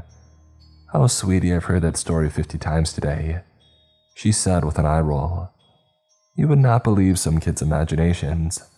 Do you know how many kids in there have terminally ill family members or pets that they have to get to? Something crumpled in the kid's expression. I'm being serious. That's what they all say, she said with a light laugh. Wait, no, my mom. She cut him off. Those sob stories don't work with me, honey, not after 20 years. The kid raised a brow. Maybe, he said, or you're just an emotionless, horrible person. I caught the woman's lip twitch and part of me wondered if she was going to risk her job and strike him. He didn't mean that, I hissed out. Grabbing his arm, I squeezed with just enough pressure to warn him to shut up. It was like having an annoying younger brother. Still, though, the guard brushed off his words. With a grin, splitting her lips apart, she pulled at the handle. Have a good night. Before I knew what was happening, the door was being yanked open and we were being violently shoved forward, the guard's grinning face disappearing behind a loud bang. I thought she was going to follow us in, but clearly the woman wanted to get as far away as possible. It was like being thrown into a lion's den. I stumbled, almost tripping over a stray book which I had guessed had been thrown at the door seconds before. At first glance, I was seeing exactly what I had expected. A war zone. Kids everywhere. Mostly teenagers who had seemingly reverted back to having the minds of 5-year-olds now that they had been put inside a locked room, with nothing but a pathetic pile of comics and board games sitting untouched. There was no authority to judge them, and the high school hierarchy that they usually followed was gone. It was Lord of the Flies without the, well, death. Speaking of 5-year-olds, there were only 2 littles, a girl and a boy sitting cross-legged on the floor, their heads buried in an iPad. The 2 of them were unfazed by the fight going on behind them between 2 guys, or the group of girls caught up in some bizarre handshake ritual. There were 3 TVs mounted on the walls, all of them playing the exact same Christmas animation of a snowman sitting outside a log house. No other kid was paying attention to it, but the second I found myself looking at it, I couldn't look away. There was something in the window of the log house, a shadow. I could see it bleeding behind a blur of orange flame. Can you see this too?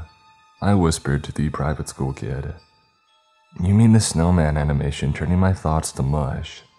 He let out a shaky breath. Ruby, I can't move. Neither could I. Hey.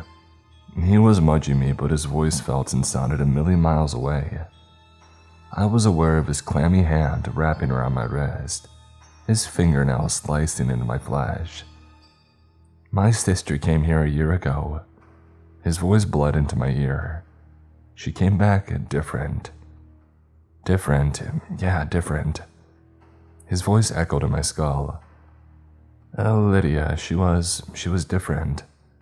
The boy said again, his voice slurring. It sounded like he was struggling to find words, to hold on to what he was saying. I can't recognize her anymore, my own sister. She's all that I have and need to find her. I need. When the kid trailed off, I realized that he was edging forward like a zombie. Now fully aware that I couldn't look away from the animation on the screen, I could feel myself starting to panic.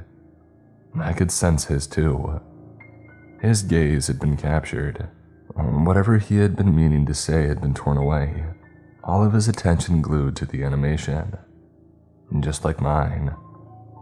I felt like a leech worming its way into my brain and taking hold slowly but surely. The snow in the animation suddenly looking too lifelike. The snowman's carrot nose twitched, and the shadow grew bigger, peeking outside of the window. That was what had me, I thought. It was the shadow. I was looking for it, searching for its origins, for a logical reason why it was there. And all the while I was starting to lose myself, my vision blurred. I felt my arms go limp by my side and my body sway to the left and then to the right. I started to follow the private school kid, my mind starting to bleed into incomprehensible cotton candy, when somebody grabbed my shoulder and yanked me back. I didn't move, my gaze still glued to the screen, only half aware of a strip of material being wrapped around my eyes, blocking out the animation. It wasn't enough to free my mind, but slowly, I started to regain my spiraling thoughts. Blinking rapidly, I struggled to heave in gulps of air. I could still see the animation imprinted behind my eyes, clawing into my skull. Falling snow, a shadow that I had defined. I had to find it.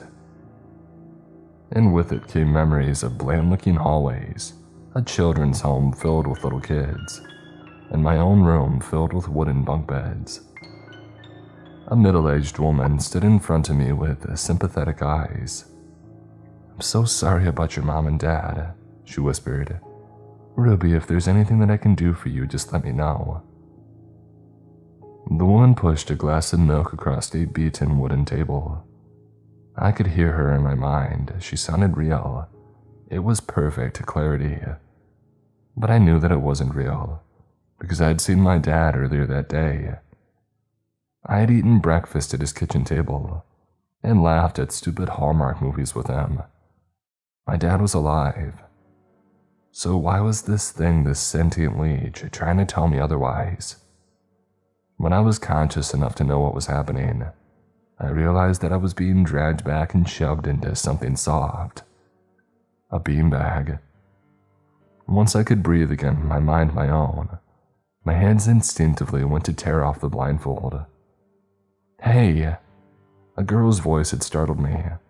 I could sense her in front of me, warm breath tickling my face. "Are you stupid? Don't take the blindfold off." Someone scoffed. This time, a guy with an accent, maybe British. "Oh, she's not very bright, is she? She's just scared." I felt the graze of the girl's fingers playing with the blindfold over my eyes. "Are you okay?" I had to bite back a hysterical laugh.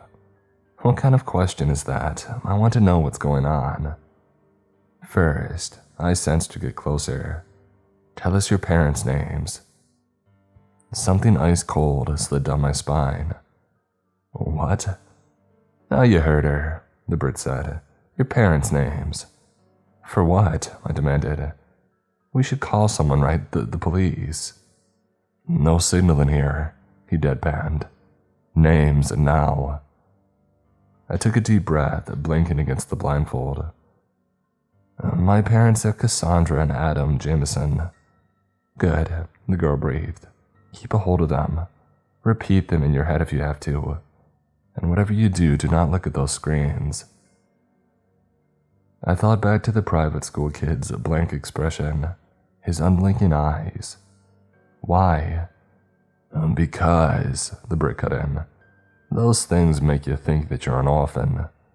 I stiffened up, remembering the false memories trying to take over my mind. "Hey," the girl hissed. "Lev, is it really that hard for you to be nice?" "I am nice," he grumbled back. "It's not my fault she has a brain the size of a walnut." She let out a good laugh.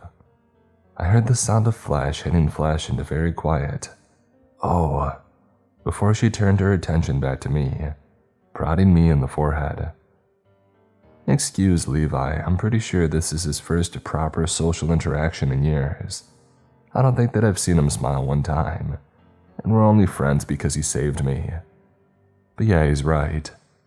If he didn't shield your eyes, you would have forgotten you had a family too." That explained the presence that I had felt trying to claw into my brain. But that's majorly messed up. Yeah, we know, makes me wonder.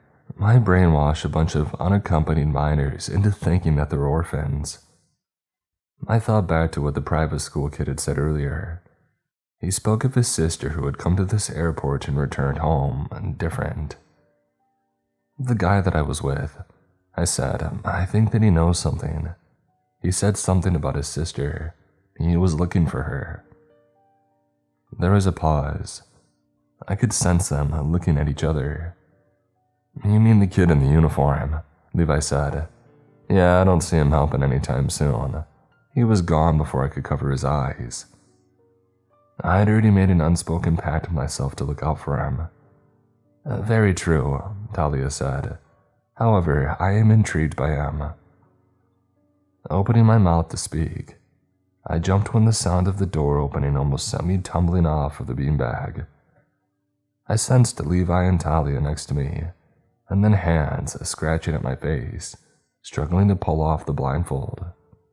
Don't look at the screens, Talia hissed at my ear, before the material fell away from my eyes. I was once again greeted with a large room full of older kids, and two little ones who had dozed off on the couch. The teens were wide awake, however, their gazes glued to the doorway where a man dressed as Santa had emerged. Two male guards dressed in black on either side of him. Santa had guards, I thought dizzily. Why did Santa have guards? Shouldn't he have elves? Or at least people dressed like them? I didn't know why he was keeping up the Santa's real facade in front of a bunch of high schoolers. The only littles in the room were asleep. They've turned Santa into a frickin' meth head. Levi, who was next to me, snorted. I risked a glance at him. He was exactly what he sounded like. A broad-shouldered British kid with bedhead hair and a permanent scowl. He looked like the type of kid with a constant insomnia and a video game addiction. I did appreciate his Adventure Time sweatshirt, though. Sitting cross-legged on the floor in front of us was Talia, a redhead wrapped in a bright pink parka, with her face buried between her knees. The Brit nudged her. Hey, he said under his breath. Levi mimicked the other kid's blank look. When she didn't respond, he poked her. Tal. Levi spoke with a forced grin. You're making it obvious. She lifted her head slowly, her gaze glued to her knees. The girl was trembling. Levi and Thalia were right. Every kid in the room was in some kind of maniacal trance. The man dressed as Santa ordered us to form two lines in front of them, depending on whether we were on the naughty or nice list. I watched the kids jump up and join each line with no complaint. When my name was called to the nice line, my stomach crawled into my throat. Part of me was hoping that I wouldn't be on there. Ruby Jameson. Go, Talia murmured. If that's you, we have to keep a low profile. Then we'll make a run for it, just act like the others. Not exactly reassuring, but I had to take her word for it. Jumping up, I maintained a bright smile, joining the line categorized as nice. Jude Whitlock. The private school kid jumped up from where he had been sitting cross-legged on the floor, quickly joining my line and bouncing behind me. I had only known him for a few hours and I had never seen him with so much energy. He looked almost high. And that was when he was under some mystical Santa mind control. Levi Parrish. Santa squinted at his dog-eared notebook before lifting his gaze, his smile widening. Nice. I expected Levi to ignore his name, but he joined the line too. I risked nudging Jude and he actually met my gaze. Yeah? Your sister. Did you say that you were looking for her? I don't have a sister. A shiver slid down my spine. Your mom, I tried again. You've been looking forward to seeing her all year. His expression didn't waver. I don't have a mom. See? Levi, who was standing behind Jude, said under his breath. He mimed it, drawing his finger across his throat. Gone. Talia jumped when her name was called with a grin, far too maniacal to look normal. I caught Levi wincing, but they didn't seem to notice. By the time that Santa was finished, we were 2 lines of 10 standing in front of the door. Those two. A guard nodded to the littles still dozing on the couch. Will the king and queen accept them? Santa inclined his head.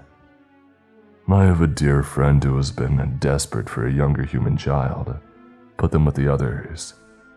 Human? Did he say human? Risking a glance behind me, I caught Levi's wide eyes. What the? Talia's breaths were heavy. I think she was having a panic attack. She was our leader, I had guessed. I waited for her to speak to instruct us to do something, but the girl was frozen. All right, Santa announced, when the littles had been gently awoken and told to join the nice line. They did, their steps wobbly. Can the nice kids please follow me? Santa gestured down the hallway and the others followed him like the Pied Piper. We're going to a special place. We had no choice but to follow him. Taking slow steps, I made sure to make distance between myself and the kid in front of me. As we were led back down the hallway, I noticed that it was different, like a mimic of what I knew. But there were dips in reality that almost sent me to an abrupt stop. The hallway was sprouting grass and flowers and weeds of all colors. Even the air smelled different, like I was breathing in fresh lavender. The airport that we were in was abandoned, and had been abandoned a long time ago. Even the name was no longer there, covered in crawling ivy and trees which had broken through the ceiling. I was in awe. I definitely wasn't where I was supposed to be. It took me a while to notice my body was a lot lighter too. If I concentrated, I swear my feet hovered slightly with every step. When we reached the terminal and in the main lobby, we were wading through plants sprouting through the ground, which looked like they were dying. They felt like they were alive. Every time that a flowering bud had brushed my leg, or leaves that tickled my bare ankles, it felt like they were breathing air into my skin. Above us, it was daylight. A bright sun shone down on us, but the plants were still dying. They were still curling up, buds disintegrating. I didn't understand the plants until we neared the exit and it started to rain. I felt it warm and wet on my face, but rain wasn't supposed to be warm, right? But still I kept going, following the others towards automatic doors covered in ivy, flowers sprouting around them. It wasn't until I saw a flash of red on my jacket that I noticed the color of the rain. Red. Bright, ominous red. Unlike actual rain, it shone bright on my skin, trickling down my face and arms. Red rain. I watched it, sort of baffled, as rivulets hit my skin, trickling in tiny rivers. It looked like I was bleeding. No, like the sky was bleeding.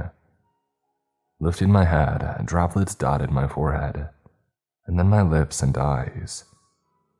I could taste it on my tongue. Rusty coins, something inside me had snapped and I felt it, like the spindly legs of a spider creeping its way up my spine. The sky was raining blood. Stumbling, I struggled to keep my facade.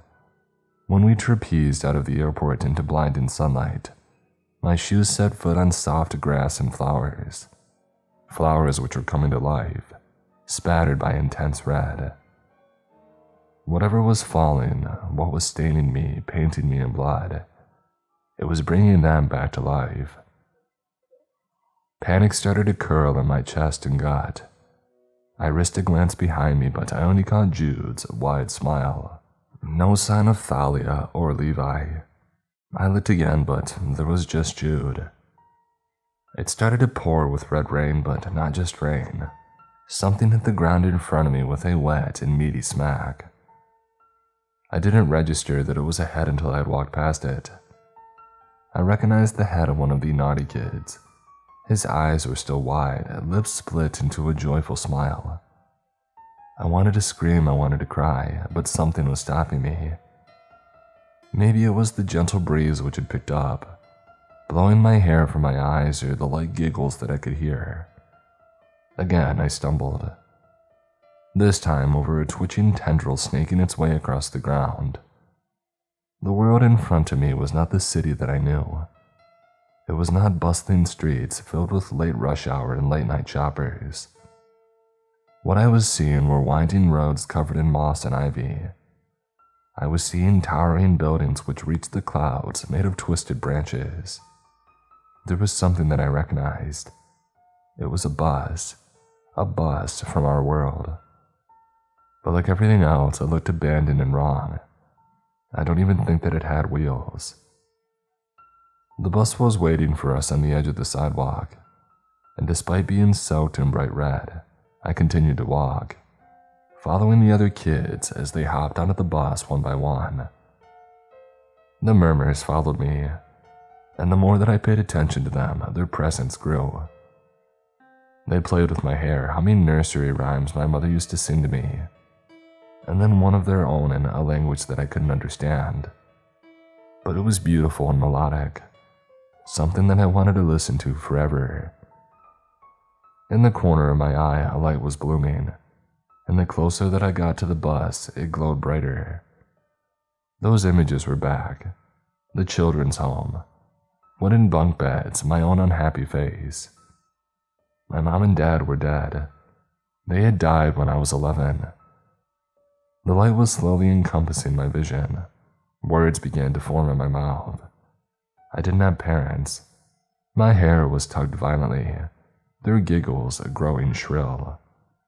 I didn't have a family. Invisible hands shoved me forward, and I felt myself lift into the air for a fraction of a second, before my shoes touched down. I had no one. The words were a mantra. No family, no parents. I had no one, no family, no parents. I had no one. They had me, and I could feel them. I could feel their prodding fingers, invisible feet kicking me and forcing me to go faster. Their presence was suffocating, yet my mind told me that I wanted it. I wanted them to push me further. Blinking rapidly, I was aware of Jude sidestepping past me and jumping onto the bus, his body disappearing in fraying light. Before I could follow them, a familiar hand grabbed a hold of mine and yanked me violently. I dropped onto my knees, and whatever had been buzzing around me, whatever had been playing with my hair and whispering in my ear, was gone. And then so was the bus. It was there 1 minute, bathed in glowing light so bright that I had to shield my eyes, and then it was gone. Natalia was kneeling in front of me, her eyes were manic. "Are you okay?" she hissed out, grabbing my face. "Hey, what was that?" Instead of speaking, I wrapped my arms around her. "Where did you go?" I managed to get out. There were these things." The girl pulled a face. "We found out what they're doing to the naughty kids." I already knew, but I was still in denial of what I had seen. Also, Talia gently pulled me to my feet. I stumbled, tightening my grip on her arm. "You should probably see this." "See what?" Talia took me halfway down the road, though she didn't have to pull me further for me to see it. Levi was strategically hidden behind a wall, pressed against it, and we joined him. What we were looking at was a cage. A huge wooden cage made up of twisted branches and vines which moved like they were alive, twining around the structure. There was already a growing audience of heads bobbing around. They didn't look human, though I had expected it. After all, we were in a different world. I glimpsed perfectly unblemished skin and pointy ears, willowing hair tangled with roots and flowers and vines, bare feet bouncing up and down excitedly on smooth concrete. Levi let out a breath and twisted around, dragging a hand through his hair. "I'm guessing that's for us," he whispered, "and the ones they took away on the bus." Talia nodded grimly. "You should get out of here." "Hey!" "Crap," Levi ducked, dragging us with him. "You were saying." 3 figures were coming towards us. I won't say that they were human. Humans don't have faces both grotesque and agonizingly beautiful. And this is where I'm going to stop writing in detail. because I don't want to rewrite my experience and I'm running out of words. We weren't quick enough. Levi and Talia were snatched and dragged away kicking and yelling, and I was about to join them before my attacker was knocked out from behind. "It's okay," a youngish man said into my hair when I struggled against him. "It's my job to get strays back home. Take it easy." Strays? Humans they can give back, or adopted heirs who escape. But what about them? "Well, they're lost causes, kid," he grunted. "Leave them." Before I knew what was happening, I was in the back of a cab-like car, and no matter how much I banged on the windows and screamed to be let out, the driver ignored me. It felt and looked like a cab, but again, I'm pretty sure that it didn't have wheels. The driver called me a stray and asked if I had been spat out of the kingdom. I wasn't alone in the back seat. There was a girl and a boy my age or a little older. Both of them looked human. At least that's what their clothes had suggested. The girl bore a dress ripped at her shoulders, a tiara of roots and thorns glued to straggly hair. When she looked up at me from where she was curled up against the window, her eyes were hollow, cheeks gaunt. She was skeletal, while the boy was wrapped in the remnants of a varsity jacket clinging onto him. It looked like he too had once worn a crown. I could see smears of scarlet staining his forehead, where thorns had scratched and torn at his flesh. In the late glow of the sun, I glimpsed a slit in his back, cutting into his flesh, bandages wrapped around pooling red. I didn't question it. I didn't question the burns in his face and arms. The man, or whatever he was true to his word. The three of us ended up back in the empty kids' lounge in our world. On Christmas Day, 2021, I saw an exact replica of myself greet my father. She had my smile, my voice, the perfect mimic. I watched them leave the airport and my dad didn't say a thing. He didn't notice that it wasn't me. So what did I do? While the other two strays had abandoned me, they ran off before I could even speak to them. Ironically, I did end up in a children's home for the rest of my senior year. The thing with my face with slightly pointing ears and a smile too big for a mouth, it has taken my life.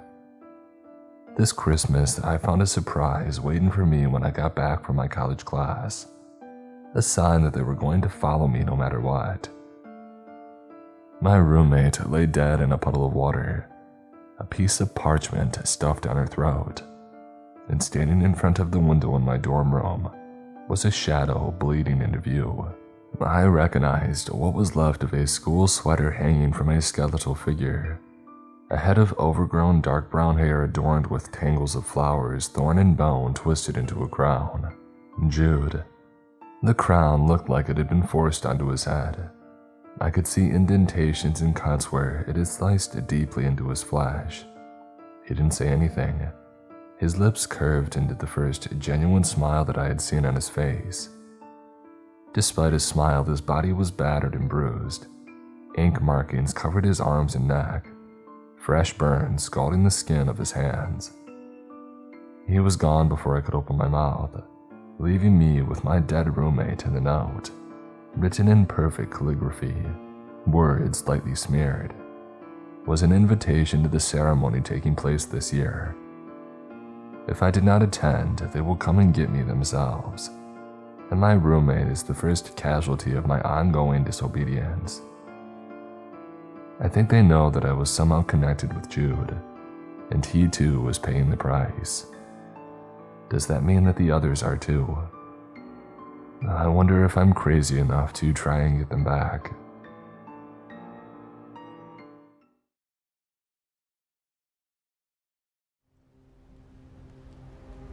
I hate when stories start off with, once upon a time. It sounds mundane and trivial and frankly made up.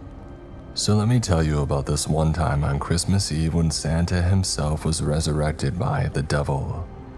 It was a cold and blustery day down below. So windy in fact that my Aunt Lucy had decided to vacation in Barbados and let her nephew Wormwood handle the soul reckoning that day. Now she's done that before, no big deal. Wormwood can handle a few souls heading to purgatory or send them off to be ripped to shreds by Cerberus. He may have screws for brains, but he's a good pencil pusher. What made this a little different is that Christmas Eve was when all the souls that weren't properly accounted for from the previous year come up for grabs.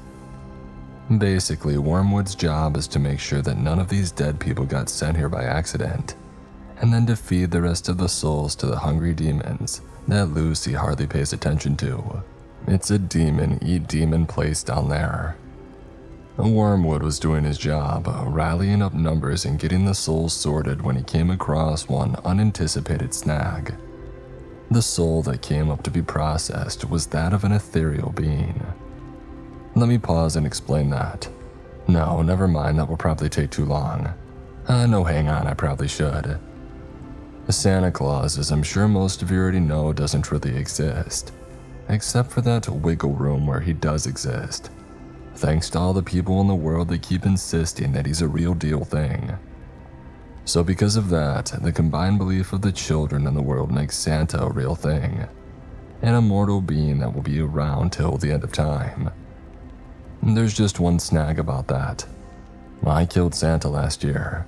It was kinda cool. You should hear that story from me if you haven't already, because the finer details make it extra cool. It goes a little bit like this. Previously on Fane the Fae Killer, King Extraordinaire, our hero was given a dangerous, life-threatening assignment by Claus himself, and had to venture into the human world to find and capture one human child. After several harrowing adventures and an encounter with one extra feisty and dangerous child, Fane decided to take back the North Pole and use several city-leveling bombs to pulverize Santa into oblivion, saving both Christmas and the known universe. And that's exactly what happened, minus a few details that really aren't relevant. Except maybe that part where I lost all my magical powers and wound up as the guardian of that human kid. More on that later, let's go back to hell. Wormwood saw the ethereal soul of Santa Claus working its way through the grinder and immediately thought, gee, this must be a mistake. It was the first thought that he had had in almost 4,000 years, so I guess you can't blame him for not being a good one. He immediately shut down the machine and went to rescue the fat soul. What followed next, I can only give you secondhand information because I wasn't there to witness it. I haven't been to hell in a couple of years, but it wasn't pretty. Santa's ethereal soul rumbled and fidgeted and began to act sporadically, like a vomit bag that was gonna explode. His angry spirit went everywhere, grabbing up dead bodies and reaching critical mass in mere seconds. And any demon that was unfortunate enough to be in the middle of that got roasted and toasted, with blood dripping from his fresh red coat. The jolly old elf was back in the land of the living, laughing like a madman and towering over Wormwood with the hate of 1,000 years. But his hate wasn't directed toward Wormwood. In fact, he rewarded the idiot demon with a toy and asked for directions to the nearest elevator to the surface world. No, Santa had thoughts of revenge toward only one person in the entire world. You guessed it, yours truly. Meanwhile, still on Christmas Eve, I was finishing my shift as a mall security guard when my human child that I had adopted texted me. Since that's a mouthful to say every time, we'll simply call her Isabella. I was actually in the middle of buying her a last-minute Christmas gift at the local Hot Topic when she asked me what we were doing for dinner. Or in her words, "Yo, are we eating leftover pizza again or what? I'm starving." As you can see, I raised her right ever since she ran away from home a few years ago. Since it was Christmas Eve, I knew that most of the mall food court would already be closed except for the food truck run by Jehovah's Witnesses because they didn't celebrate. While I'm usually against fundamentalist Christian high control groups, this couple makes the finest deli sandwiches on earth. Matt, the husband, was swiping through Instagram when I arrived and put in my usual order. 1 6-inch roast beef with some light ranch and yellow peppers and red onions. Light cheese because for some reason when I turned human, I also became lactose intolerant. Go figure.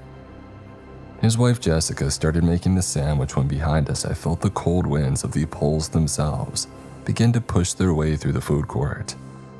Honestly, I didn't think much of it at first. The place gets chillier than it should this time of year, and I've complained to management about it tons of times. Frank, they say using my human name, your resume claims that you lived in the coldest place on Earth, and you're telling me that you can't handle 70 degrees on a Friday. It would be too difficult explaining that when I lived in the North Pole that I had magic powers, and honestly, I didn't like the cold that much back then either. So there I was, feeling this strong cold north wind when I heard Mark scream like a little girl, and I turned to see a massive hell portal opening up right next to the Baskin-Robbins. It looked like one of those things from Minecraft, except instead of a piglin hopping out, I was shocked to see none other than jolly old St. Nick. Except he wasn't jolly or old, more like pissed off, surprisingly not dead St. Nick. But that's a mouthful to say, and I already had a bite of sandwich in my mouth when he dropped his magical bag of toys on the tile floor next to the ice cream stand. Santa Claus? I said, completely shocked to see that he was somehow here and not way down in hell, tormenting for all eternity. There's no way that Santa isn't real, Jessica commented, crossing her arms skeptically. The Santa gave a belly laugh that shook the entire mall. Oh, I'm not real, am I? Well, how do you explain this? He shouted as he opened his bag and an army of zombie toy soldiers lined up to block my way. Jessica didn't seem impressed. I think you're a very troubled man that needs some good news. Here, let me share with you a link to our website. Santa and I traded looks and I gave him a nod. Then he mystically created a long sword and shoved it straight up her nostrils. Matt was still cowering behind the counter trying not to piss his pants as Jessica bled out like a stuck pig. I'm pretty real now, aren't I? Santa laughed. Sorry, mate, I just didn't want to hear another presentation. I told Matt with a shrug. I promise I'll never make fun of the holidays again. Please don't kill me. He shouted as he crawled away. I let him go. Poor bloke probably thinks it's the end of the world anyway, I told Santa. Oh, but it is the end of the world. For you, that is, Fane. I did my best to try and not be frightened. Here I was standing before a godlike being, and the only thing that I had to defend myself with was a hoagie. A hoagie in my sharp mind. Thankfully, I knew that the old elf was in the brightest bulb, so I decided to try and trick him. Oh, I'm sorry, I think you might have the wrong person. I'm Frank. See, it says on my name badge, I said, showing it to him. Santa narrowed his steely gaze and grabbed the badge, looking at me in confusion. The directions that I got from the Easter Bunny were very specific. He said that you were working here under a human disguise, Santa commented. I did my best to keep it cool. The Easter Bunny had hated me for years. It's a long story. I shouldn't have been surprised that he was helping Santa out, but it still scared me. My next words could mean life or death. Okay, you must be thinking of another person because I'm 100% human. I paused and showed him the food in my mouth. Would a fake human waste a perfectly good sub like this? Santa was tapping his feet trying to decide what to do, and then reluctantly passed my badge back to me. Sorry for the confusion. Have a Merry Christmas, he said in disappointment. You too, a nice costume by the way, I said, taking it and slowly weaving my way through his crowd of zombie toy soldiers. As I was almost at the escalator, my phone buzzed and I froze, realizing that I had left it right by where Santa was standing next to the food truck. He immediately grabbed it and switched on the speakerphone. Fane, what the hell is taking so long? Did you stop and get food and eat without me? Isabella asked. I laughed nervously as Santa's evil eyes blazed against me. Sorry, kitty, your precious Fane will not be home for Christmas. Santa cackled as he crushed my cell phone and then ordered his toy soldiers to charge. Immediately, I jumped on the slope of the escalator, sliding down to the bottom floor of the mall and broke into a mad dash for the parking garage. I could hear the swarm behind me, their nutcracker teeth chattering all throughout the mall as I tried to think of what I could do to stop this. Rounding the corner to the parking garage, I huffed and caught my breath, listening for the zombie toys. "This is not how I wanted to be dashing through the snow," I shouted. It probably wasn't a good idea to alert them to my location, but I was mad. The chattering grew louder and I knew that they were almost on me, as I started running even faster to get away. I pulled my keys out and opened the back door to my Honda Civic to push aside my other gifts and rev the engine. The zombie toys were almost on me and I shut the doors and started to pull away, their guts splattering across my windshield as I heard Santa getting closer. "Dang it," I said as they bit my tire. I wasn't going anywhere fast, so I decided to try and book it on foot. The toy soldiers were soon accompanied by a very feral reindeer as I heard Santa laugh maniacally above me. He was riding in a skeletal sleigh and dropping bombs on the mall parking lot as I rushed to find an exit. I have to admit, I've never really been afraid for my life, even when I was stuck at the DMV that one time. But being pinned down by an army of undead dolls and knowing that they would likely take their time dismantling my body, it made me feel terrified. Santa took his flaming sword from Jessica's nostrils and pointed it toward me. "Many last words, you pathetic excuse for a fae," he shouted. I hate to admit that I blubbered like an idiot, so let's embellish this part of the story and say that I went on a 3-day tirade about the nature of food and evil, of the consequences of belief in the duality of man, and the endless cycle that we're all trapped in. Then once I had run out of things to say and the toy soldiers had started nibbling on my fingertips, Santa slammed the flaming sword down toward me and I died. Okay, not really. I was just checking to see if you were paying attention. I thought that I was going to die, but at the last minute, there was a blinding light from the east and a second flaming sword came down and blocked Santa Claus. I crawled backwards toward the exit, not believing my eyes as I saw that it was a golden-winged seraph straight from heaven itself. And it was somebody that I knew. My ex-girlfriend. "Lycidas, what the heck are you doing here?" I shouted at her as she used all her angelic powers to hold back Santa. "What does it look like I'm doing here, saving your skin, you nincompoop?" I tried my best to ignore her stifling 18th century English and slowly rose to my feet. "What in the heck is going on?" I asked her. "What part don't you get? Santa's coming to skin your hide or me saving it?" Lycidas asked irritably.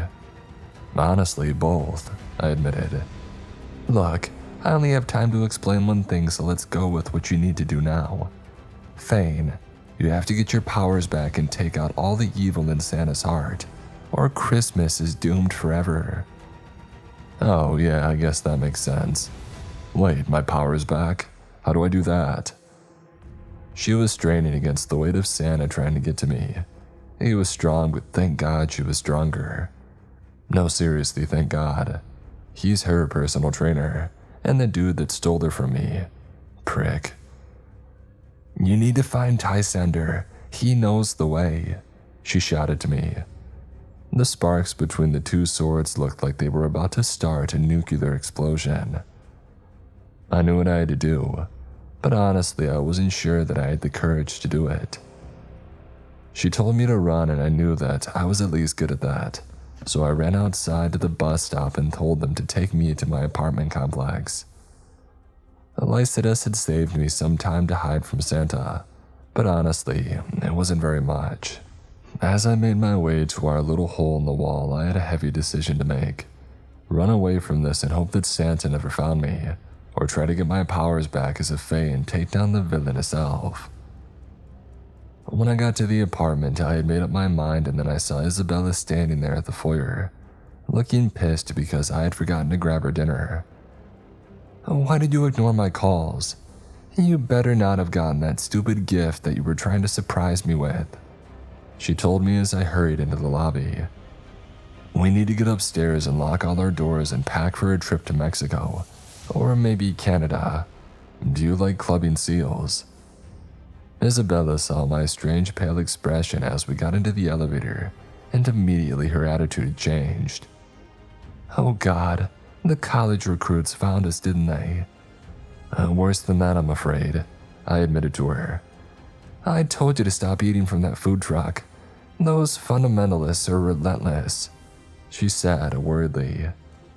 No, it's Santa Claus, and he's back from the dead, I exclaimed as the door opened and our nosy neighbor Gladys entered the elevator. Afternoon, Franklin.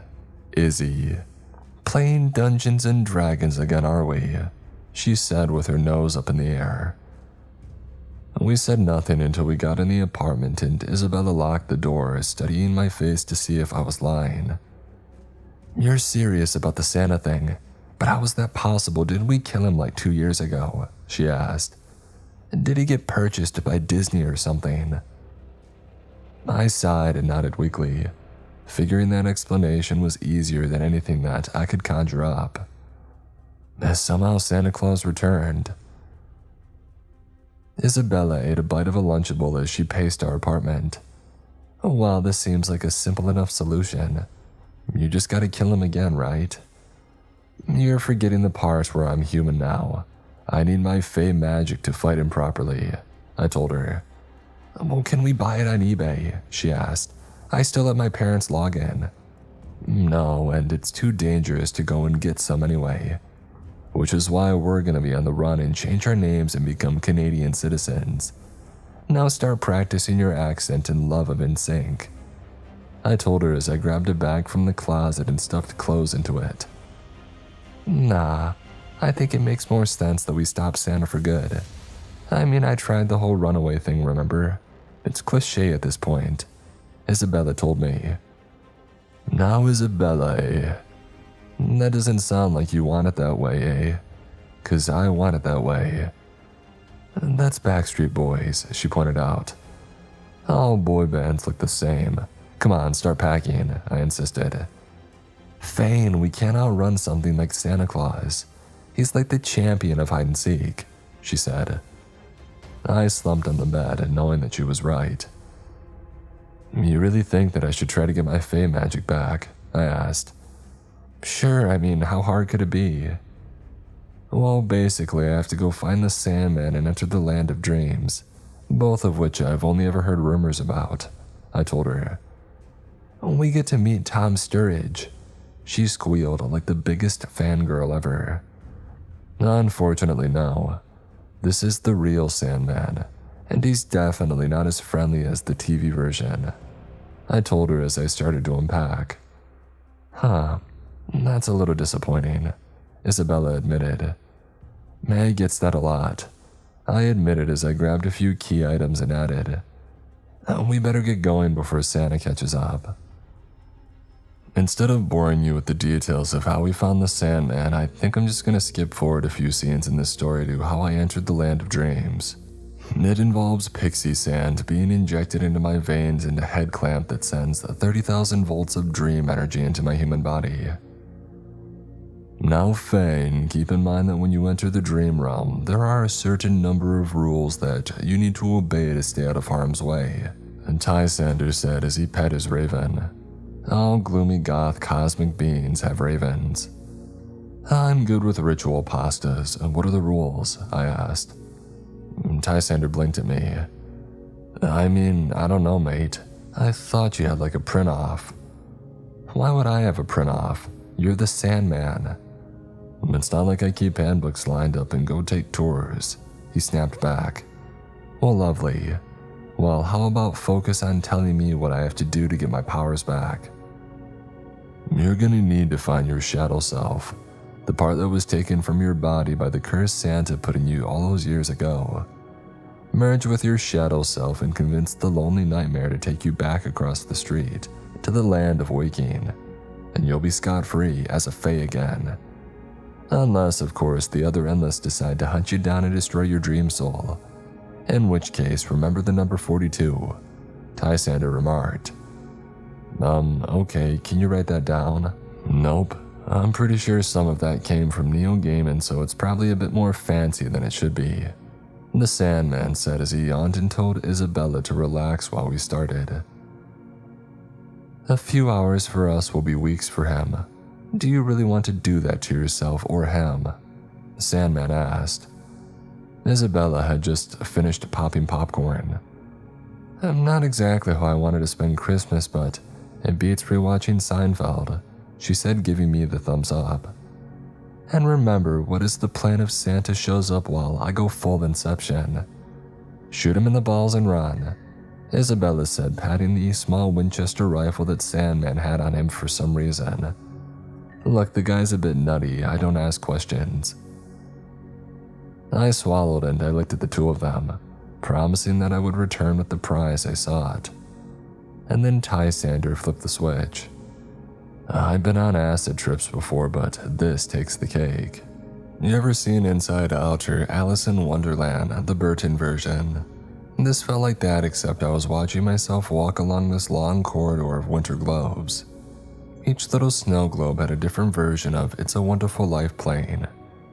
At first, I thought maybe the movie really did have that many adaptations, and then I remembered suddenly where I was. The Dreamlands are like an interconnected highway of goop. You can be standing in a museum 1 second and then suddenly whisked away to a big open field the next. None of it made sense, and I honestly wasn't sure if I was going to be able to find the nightmare that I wanted to, given how crazy the place is. Think the back rooms except with candy canes. I could hear jingles as I stepped forward into the next area. A strange snow-covered jungle that reminded me of the North Pole about 10,000 years ago. The jingling got louder and I found myself drawn to a large fir tree, where a naked Krampus was dangling upside down and singling the 12 days of Christmas. Yes, I said singling. It's like jingling and singing combined. Granny Krampus, what are you doing here? The strange vision looked at me and smiled empathetically, pointing towards a row of elves that were chanting for blood. Santa Claus is going to amass an army and destroy Christmas Fane, and it's all your fault. Hold on a minute now, you're the one that told me to kill him, I told them. Krampus was repeating the same words over and over as the elves began to attack themselves with the sharp end of the candy canes. Their blood mixed together and formed what looked like a huge vanity mirror. If I wasn't already convinced that Burton was directing this dream world, then I definitely was now. The mirror had a different version of myself. He looked buff and strong. The me that maybe I had always wanted to become. Fane, the fearsome Fae.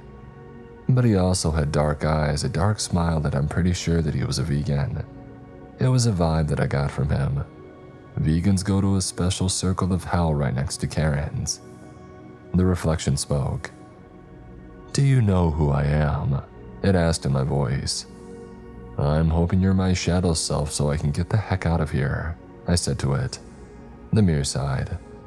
Talk about deflating.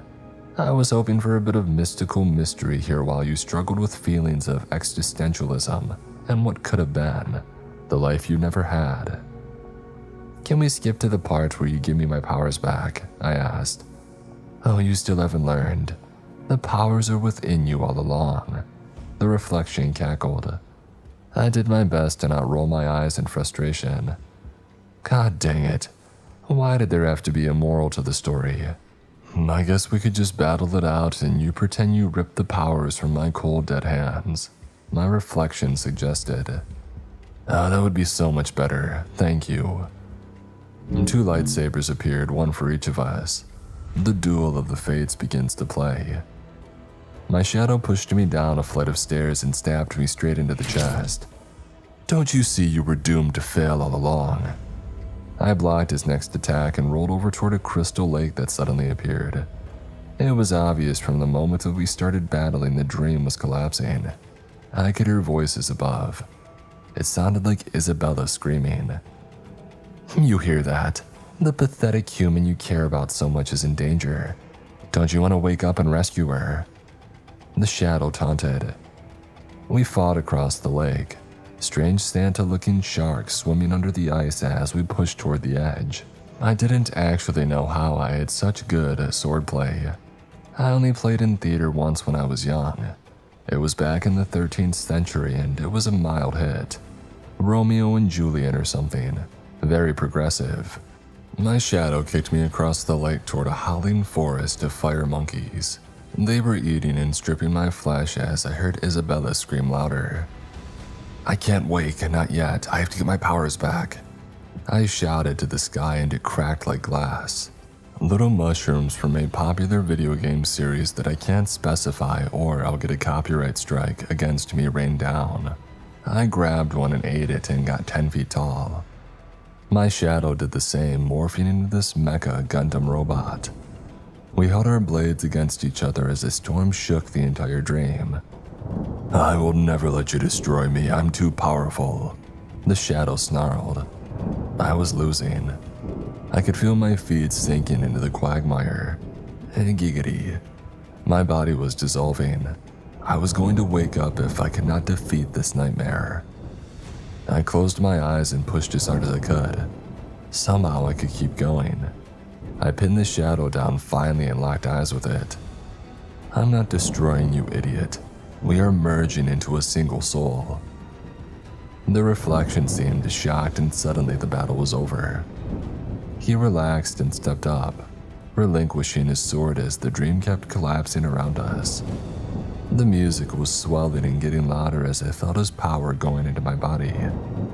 Like I said all along, Fane, the power was inside you this whole time, the reflection said as it faded away. My whole body burst like a solar flare out my butt from a buffet at Taco Bell. I screamed and cried and shook as the dream dissolved. It felt like I was hurtling toward the surface. As I came up for air, I heard the screams turn to silence and I feared the worst. Had Santa already found us? I stood in darkness for a while, waiting for the waking world to return. When it did, I realized that the room that I was in was now sealed up. I couldn't find Tysander or Isabella. I took the headgear off and shouted their names, but for no response. And then I saw a trail of sparkly elf blood. Following the trail led me to a secret door. The room itself had been hidden away as an emergency mechanism, and when I opened it, I saw the Winchester that my human daughter had used for protection was now wrapped snug around Tysander like a snake coil. I hurried to his side, using my newfound Fey strength to push it apart and free him. The Sandman gave me an apologetic shrug. "Isabella insisted that I needed to make sure you were protected. But honestly, I think Claus had other plans anyway," he said, pointing toward a small chalkboard on the right wall. Pinned to the board were elves, their innards sprawled out and designed to write a message from the Fat Man himself. It read, "To whom it may concern, namely Fane the Fae. So, I just found out that you went into the Dreamlands and wanted to get your powers back. Bold of you. Perhaps this means that you want to face me at my full strength. In case you weren't already aware, now that it is Christmas Day, I'm back to my old self and can take anyone down, especially you. I could have killed you a few times already, but it's more fun to see you suffer. For that reason, when I came here and I saw you strapped to that silly sand machine, and I heard Ty say that you could be trapped in the Dreamlands forever if I shut it down, I thought to myself, nah, that's too easy. I want to kill you myself. But I want it to be slow and painful and full of belly laughs. Yeah, I know how to belly laugh, it's a trademark. So I took your human ward. It wasn't easy. She put up quite a fight. But now that I have her, and if you want to save your little damsel in distress, then you'll have to come to the North Pole. That's where all of this went wrong, and that's where this will all come to an end again. But this time, you will be the one to go to hell. Except there's no coming back from you. So come, Fane, let's have a Christmas together one last time. Santa Claus." Oh, and there was a smaller note written in what looked like leftover pixie dust, which by the way is the snot of pixies, and it said, "P.S. Scan this QR code for 25% off your Grubhub order and to indicate you'll be at the fight on Christmas Day." Remember, if you don't come, I'll destroy your human child instead." "I can't believe this," I said as I examined the scan code. "I know, it's an amazing coupon. You better use it before it expires," Tysander said excitedly. I rubbed my eyes tiredly and gave the Sandman a dirty look. "Well, it looks like I will need to find a way back up north, and I have less than 24 hours to get there and to save Isabella. The stakes couldn't be higher," I muttered as I tried to think of how I could defeat that fatso. "I know. And you heard how his powers are now at full strength. You might not have the power to stop him, Thane. At least not alone anymore," he said. "Yeah, I will need help," I realized. "Hey, don't look at me, I'm a lover, not a fighter," Tysander said, waving his hands up defensively. I squinted my eyes and looked over at his leftover bottles of pixie snot. "You can send messages to people in their dreams, right?" "Yeah, more or less. It's a bit complicated in the way it works. I don't care. I need you to send a message to someone and to do it now. Time is wasting." Somewhere a Christmas bell chimed and it sent a chill down my spine. Already it was an hour past midnight on this holiday horror. I had to get to the North Pole. I closed my eyes and focused on the strength that I had gotten from the dreams, sprouting wings that would make Tinkerbell jealous, and giving Tysander the message I needed forwarded, and paying the shipping and handling fees I made for the wintry skies. Today, one way or another, Christmas would change forever. As I got closer to the North Pole, I saw a northern light that streamed toward me like a shooting star. I knew immediately it was my ex and that my message into her dream had worked. "Lycidas, you came for me," I said as I saw her soft and beautiful eyes. "Oh, don't fool yourself, Fane. Your dream told me that a child was in danger, and if I can save this human child, I might finally be promoted to Chief Seraph's secretary," she said as she glanced at my fairy wings.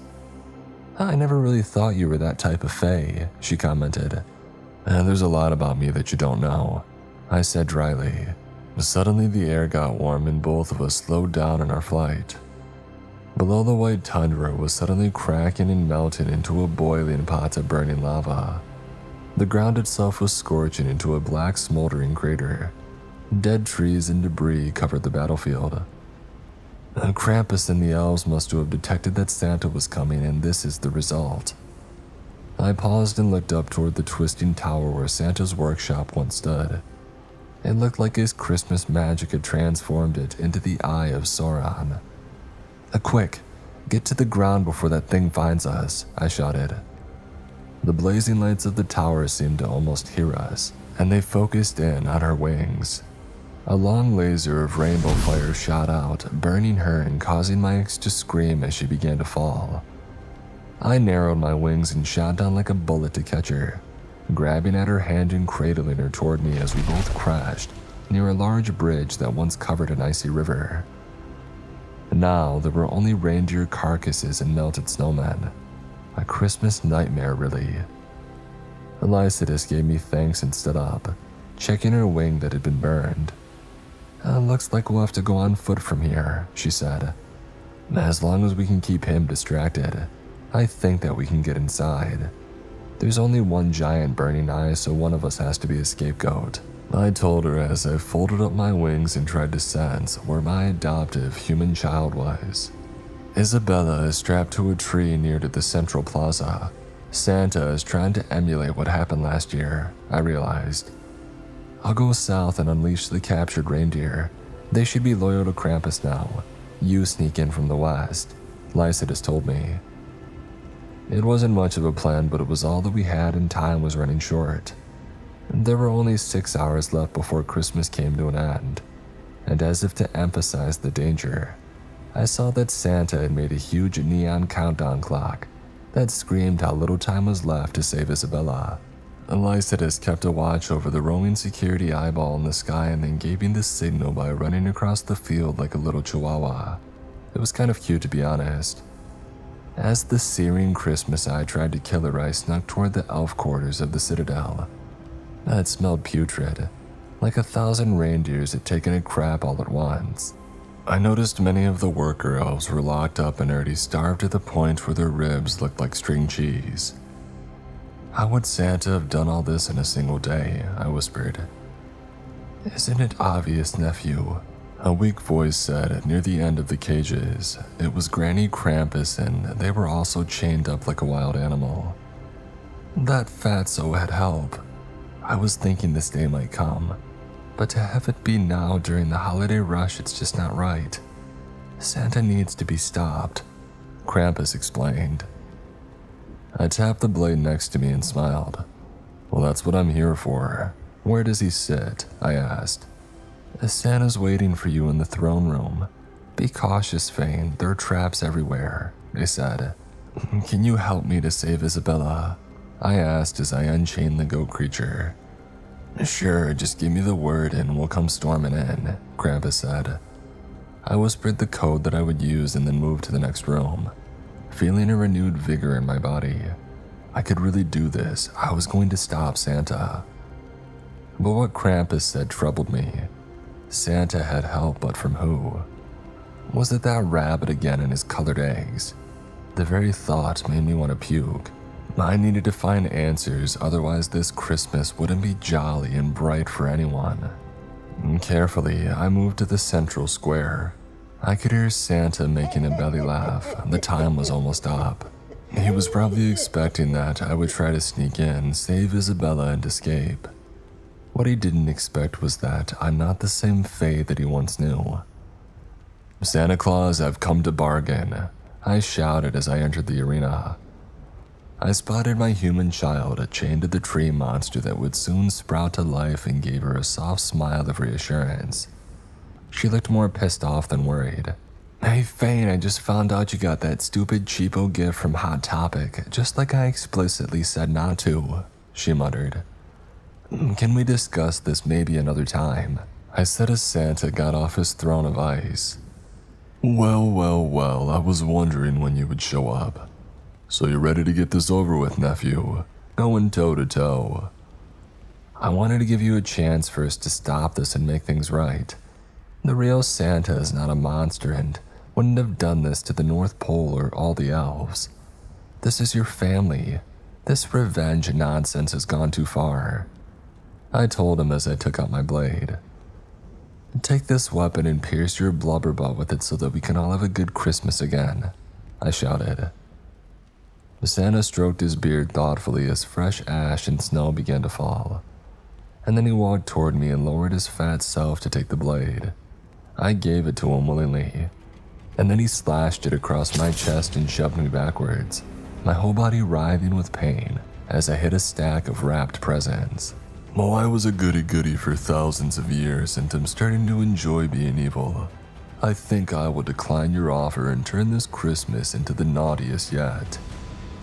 I wiped blood off my lips and stood up, turning toward the auditorium. Fine, have it your way. May all your Christmases be as dark as your heart. Happy holidays and screw you, I shouted out. At the same time, elves and reindeer led by Krampus came pouring in to attack Santa. The unexpected attack surprised him, and I rushed for the blade as he tried to ward off wave after wave. This is treason, betrayal. I am Christmas, I am Santa. From above, I saw Lycidas also took the cue and dropped several snow bombs at the fat man. Krampus was almost where Isabella was located and grabbed at her chains to free her. We were so close. And then we heard the rumbling of the tree. It was moving and getting ready to devour her alive. Don't you see that my role is to make sure Christmas is on schedule? This wickedness is necessary for a bright and brilliant Christmas day. Santa shouted as he cut down more elves. Their bodies were slaying around his red suit, like lilies in a field. I grabbed at the blade and pulled it from his hands, looking to see if Isabella was safe. For a second I panicked, unable to find her, and in that instant, Santa pinned me down with the blade. You think you can purge the darkness from me, boy? There's nothing left. I'm a king of sinful sots, my brain is full of spiders. I'm as charming as an eel. I have nothing left except to destroy you, Fane. Then I will be the crooked, jerky jockey that everybody despises." He raised the blade high to stake me like a vampire. But then from behind, before he could slam it down, I saw a small heroine grab at the handle, forcing him to be distracted. Isabella. The blade got caught in Santa's beard and Isabella swung around to ram it in his throat. "I got 3 words for you, Claus. Stink." She jammed the blade in a little. "Stank." She jammed it in a little further. "Stunk." As she finished the limerick, all kinds of things happened at once. Santa began to flail on the ground, all the anger and rage hurtling into the sky to form a big angry cloud. Like a cranky old man that couldn't be bothered, the bitterness in his heart went straight toward the monster tree. The two struck and an earthquake happened. Blinding light covered the Christmas square and the bell for the end of the night came. It was time for Santa to leave and deliver toys, if it had been on schedule. Instead, all of us looked on in awe and confusion. His body turned to pure snow. The square got silent. "Is that it? Did we win?" An elf asked. A few stray snowflakes began to fall, and then the typical holiday tunes began to play. They fell straight on the fat statue, and I saw Santa slowly returning to life. Except now he had a soft smile in his face, a jolly grin. He belly laughed, and I actually felt happiness in my soul. "Ho ho ho, what in blazes is going on around here? I feel like I just had a very bad acid trip." And that about sums it up. My ex-angel said as she approached Claus and checked his wounds where the sword had dislodged itself. "It looks like you are now a benevolent entity, just the way that you were meant to be," she said excitedly. The entire square cheered and chanted my name. "Fane, my boy, you really are a legend, having saved Christmas twice. That's more than most holiday specials can say. You deserve a reward," Santa said as he pointed to his magical gift bag. "Name the item and it'll be yours." I turned to everyone excitedly, not sure what to even ask for. But then I knew. Isabella's the one that deserves a gift. She's the real hero here, and I kinda messed up on her initial gift anyway. I said, offering the magical bag to her. "How does that work anyway? Does my arm get chewed off when I reach in?" she asked, peering into the bottomless bag. "Wish for what you want the most, reach in and grab it. Batteries not included," Krampus told her. Isabella stuck her tongue out to think and then did just as we had instructed, pulling out an awesome grunge t-shirt from Spencer's. "Oh ho ho, you really are a fine young lady," Santa said as he climbed into a sleigh. It was almost crazy to imagine the holidays were now safe again and we could go home. I saw Isabella look a little worried though. "I don't know if going back to human life is a good idea now that you have real magical powers. Our rental agreement doesn't cover that," she pointed out. "And plus, we don't know what happened to Santa's cohort. That rascally rabbit," Krampus mentioned. I mentally cussed and realized that the Easter Bunny had disappeared before anybody could find out what his goal was, and then turned to Santa and asked if Isabella and I could stay here. "We can earn a living by keeping the tree fed and giving it some bad kids to eat. The kinds that are bullies and punks," Isabella told him. Santa laughed again. "I think you'll find its appetite has changed since I had a turn of heart. But you can remain here at the North Pole all you want. I'm sure we need a few more bodyguards to protect our elf treasures and feed the reindeer and train the soldier penguins," he said. It sounds like a Christmas ending, but wait, there's more. Lycidas got that cushy job upstairs and even agreed to be my friend again, possibly for a future new relationship.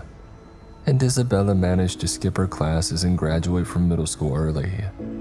So she is now helping Krampus to create a more kid-friendly website for the North Pole. One for the 21st century, she says. We all had Christmas dinner that night in hell, and Wormwood even showed up to apologize and cut the turkey. He looked like a mangled mess, but honestly, we love his goofy butt anyway. At the last minute, Lucy returned from her holiday trip and saw all of us reviewing slides from the escapade that I had in the dream world. "Don't tell me you had a Christmas nightmare without me," she asked in disappointment. Isabella waved the DVD copy up excitedly. "We got it on Blu-ray for you. Better watch out, Fane, or she'll franchise you," Lycidas told me. I gave her a hug and ate my hoagie, still with no cheese. I guess even crazy Christmas acid trips can't cure lactose intolerance.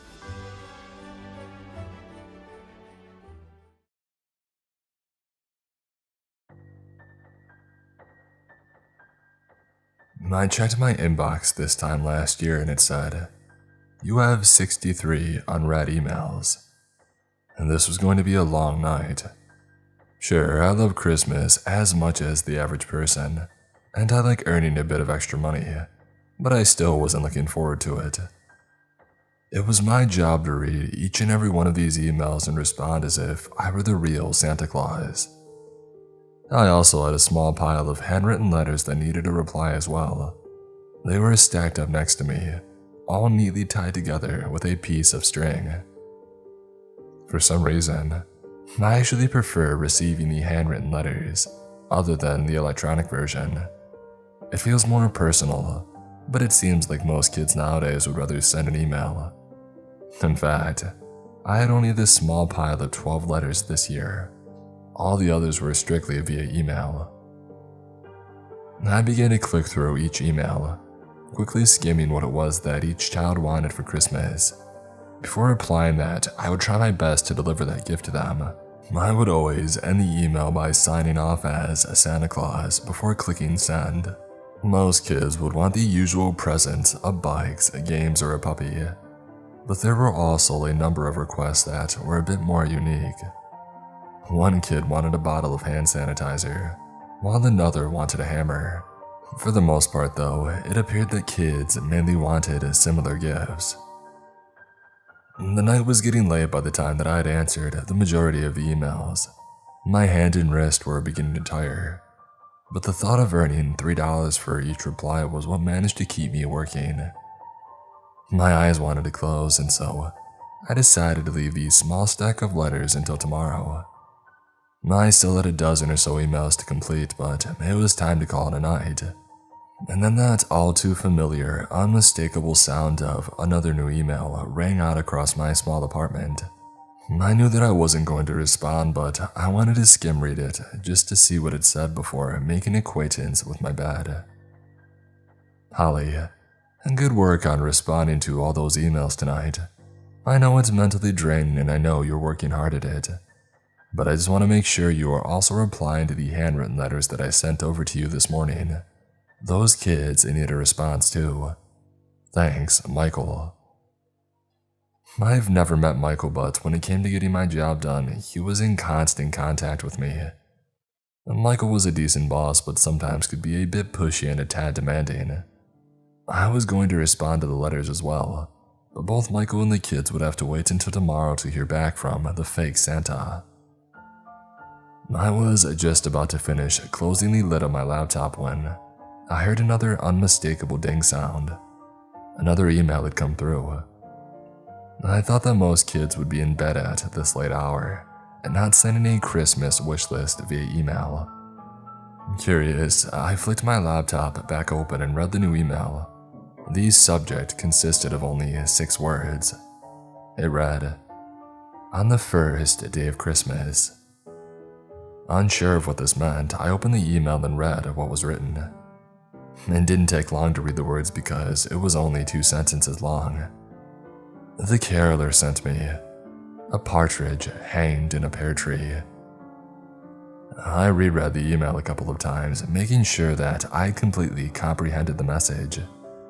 I knew what was written, but I didn't entirely know what it meant.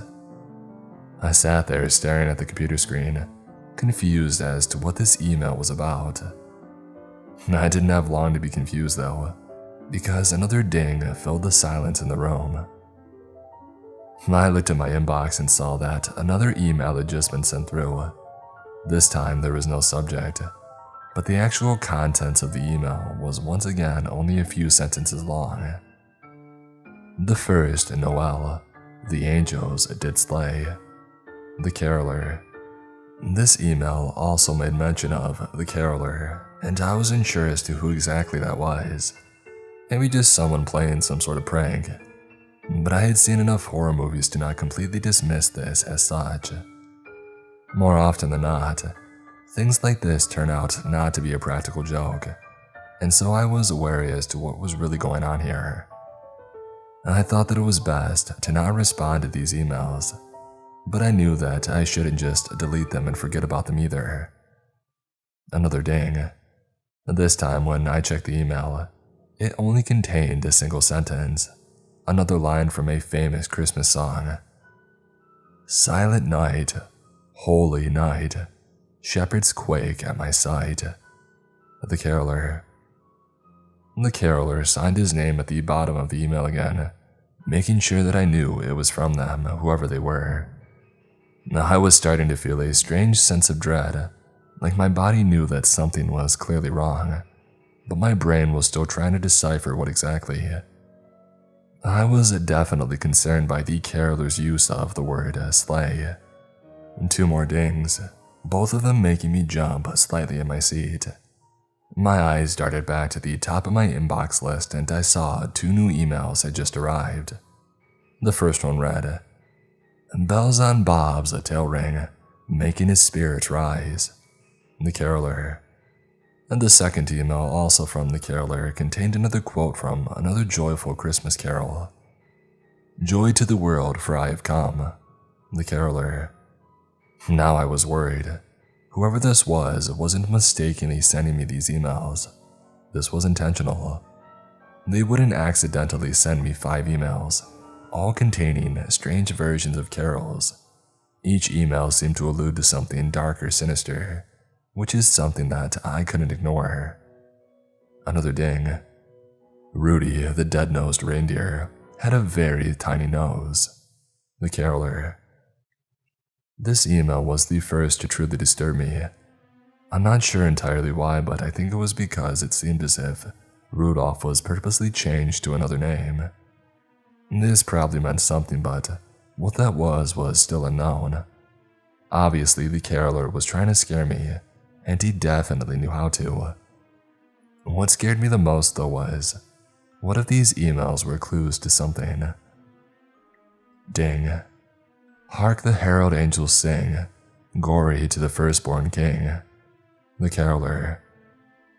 I read this email twice before I noticed that it read, firstborn instead of newborn, as is heard in the song. I wasn't quite sure what the significance of this change was, but I was certain that it had to mean something. Ding. O come, all ye faithful, dreadful and triumphant, O come ye, to Beth. The caroler. Another changed lyric to suit a name. I was absolutely sure that this was on purpose now. This had to mean something. This had to be a clue to something bigger.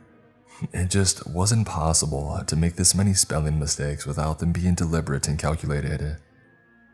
I looked around my empty apartment. It was dark apart from the light of my laptop screen providing a faint glow of light. The darkness no longer felt comfortable, and I needed a proper light source to help calm myself down. I needed to be able to see everything that was inside the apartment, just in case.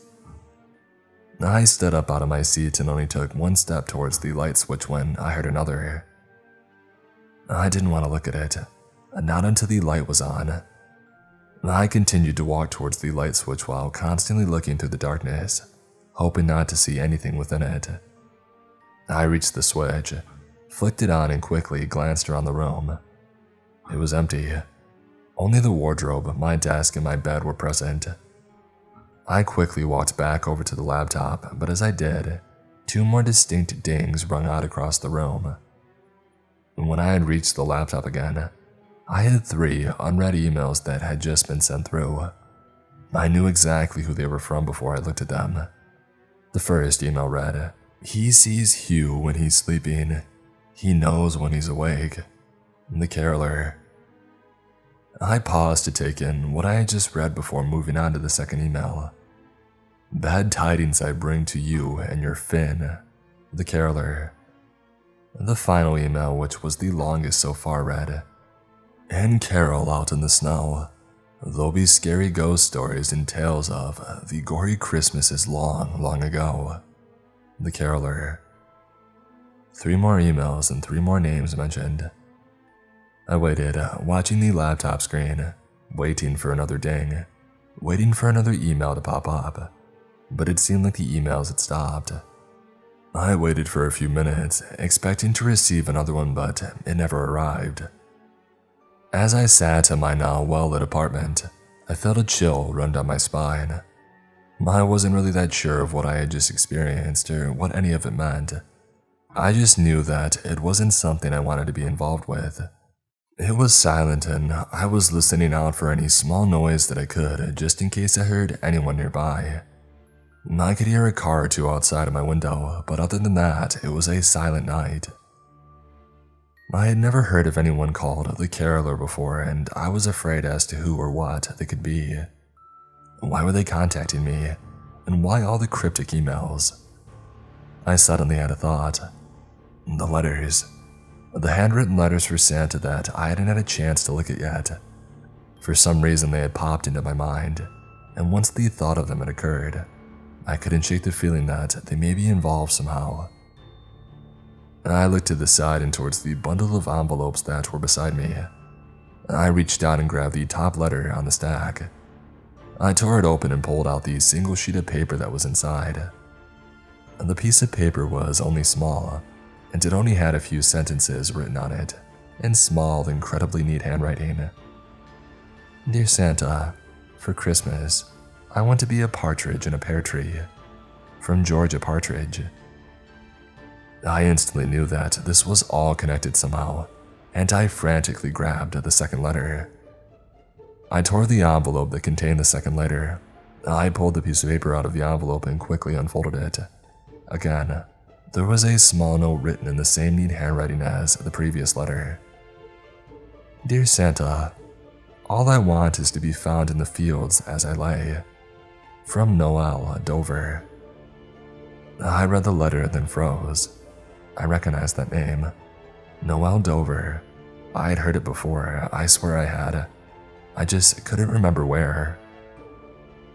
Pushing the thought of his name aside, I grabbed the next envelope that sat at the top of the pile, tore it open and plucked out its contents.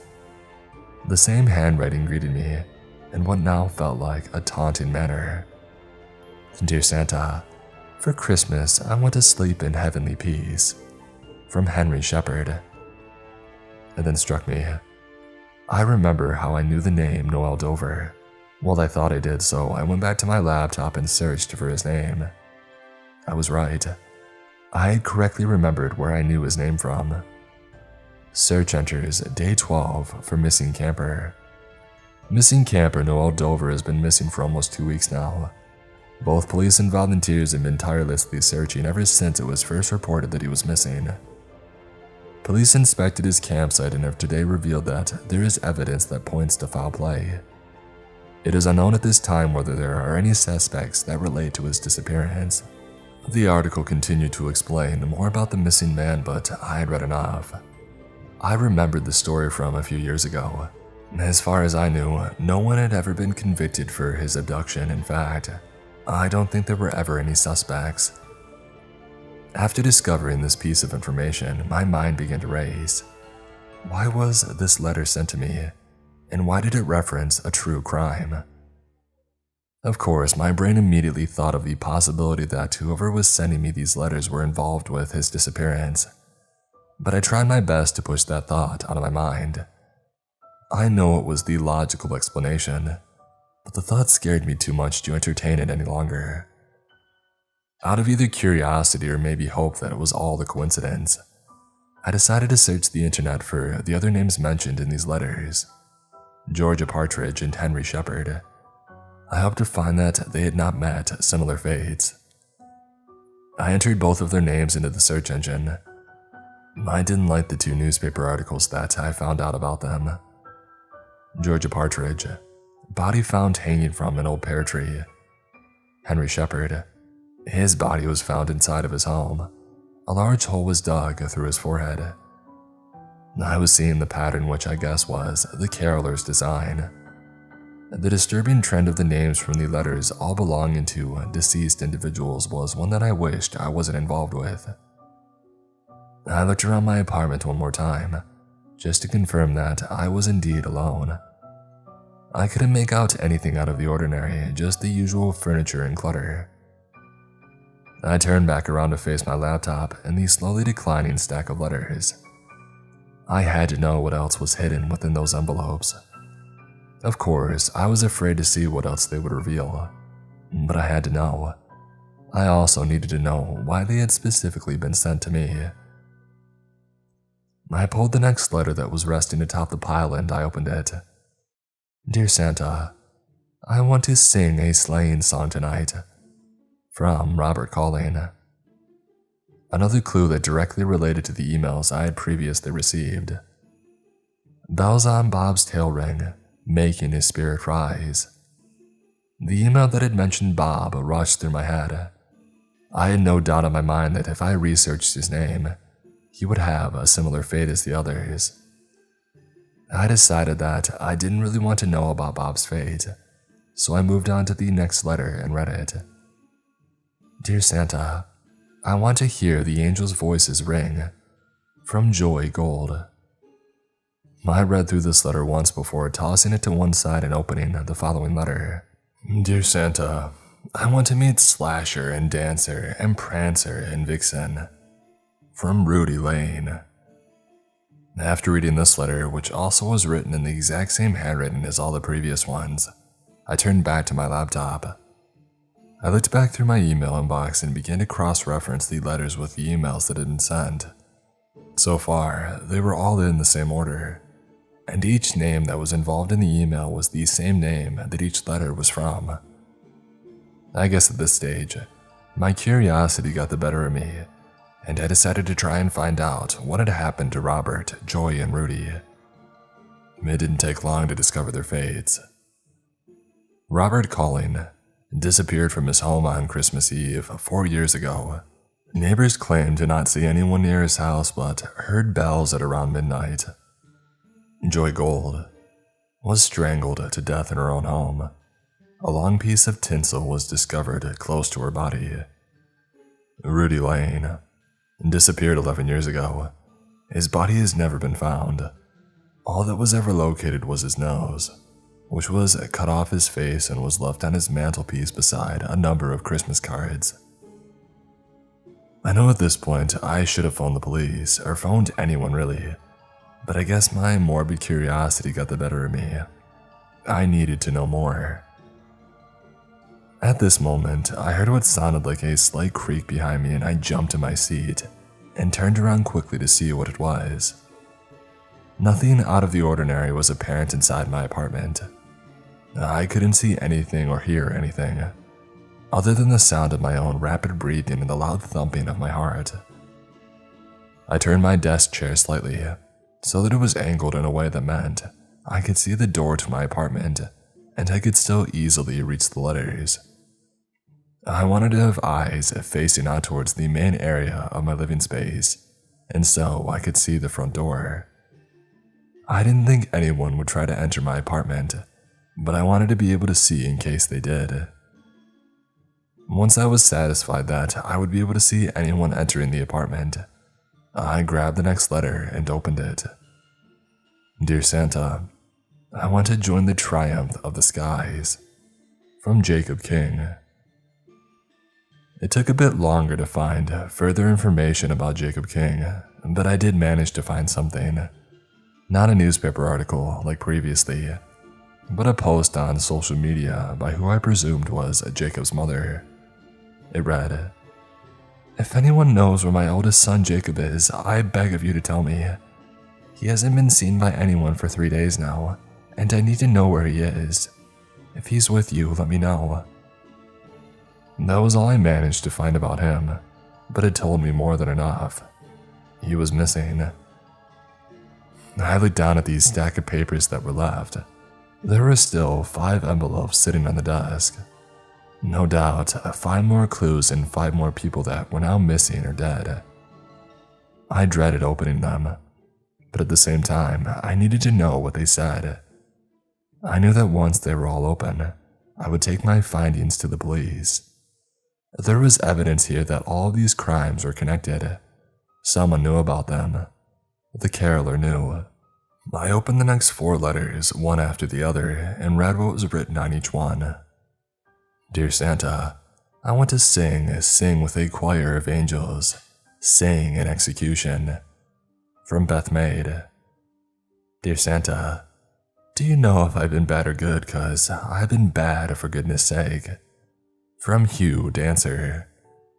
Dear Santa, I wish you a Merry Chris Massacre. From Finn, Lord. Dear Santa, can you make it the most sinful time of the year? From Carol, Piping. I read through each letter, getting more and more worried as I opened each one. I was worried because I was getting closer towards the final letter, the letter that I really wasn't sure what it was going to contain. I had only received 11 emails, yet this was the 12th letter that I was going to open. I could think hopefully and assume that this envelope actually contained a child's letter to Santa, but hopeful wasn't something I could be after what I had just read through. I knew that it was going to be another letter from the caroler. I turned my chair back around, sacrificing my eye line to the door to do so, and very hesitantly picked up the final letter. I slowly tore the envelope open and pulled out the sheet of paper that was inside. As I pulled out the letter, I could see it was the same handwriting, the same neat handwriting that was present on all the other letters. I read it out loud this time, and the letter was exactly what I feared it would be.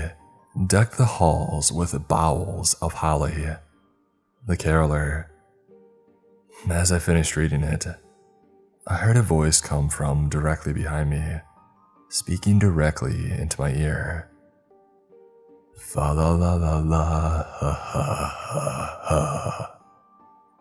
I didn't even have time to scream before I felt the damp cloth held across my mouth and nose.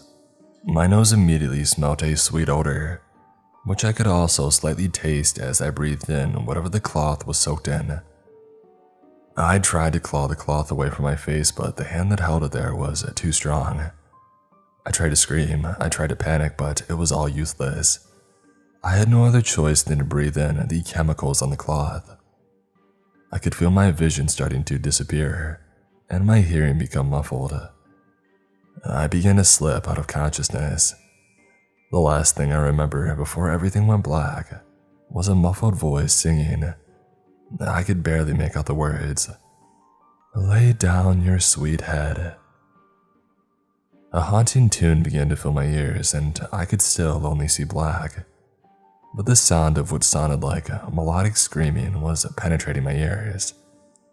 The screaming tune was only quiet, and the sound of bells jingling accompanied the melody. My eyesight began to return. First, all I could sense were soft lights of red and green. Then the world around me came back into focus. It didn't take me long to realize that I wasn't in my apartment anymore. My apartment isn't covered in tinsel and fake snow, unlike where I was now. I was inside of a large hall, filled with every Christmas decoration that you could think of. If you imagine what Santa's village would look like, then that's probably a good description of where I was. Just in front of me was a small wooden sign with the words, "Welcome to Tinseltown," painted on it, and the same neat handwriting that was on the letters I received. Tinseltown was beautiful, it really was.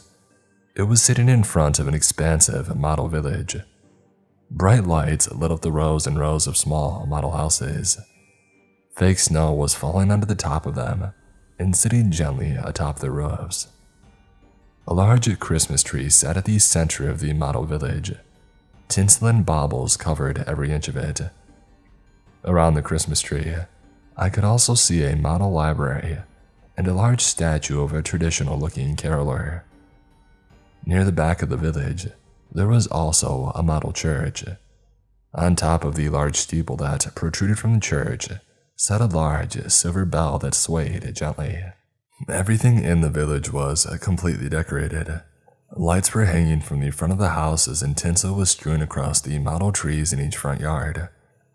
There was even a faint smell of fruit mince pies and gingerbread in the air. Everything about this place felt like Christmas should. I would have enjoyed the spectacle and the atmosphere that was before me if I wasn't taken here against my will, and if I wasn't bound to a chair. Well, chair might be an understatement. I was tied to what looked like more a red velvet throne. It looked exactly like the chairs that you see Santa depicted sitting in. Each wrist was bound to the armrest with a thick string of Christmas lights.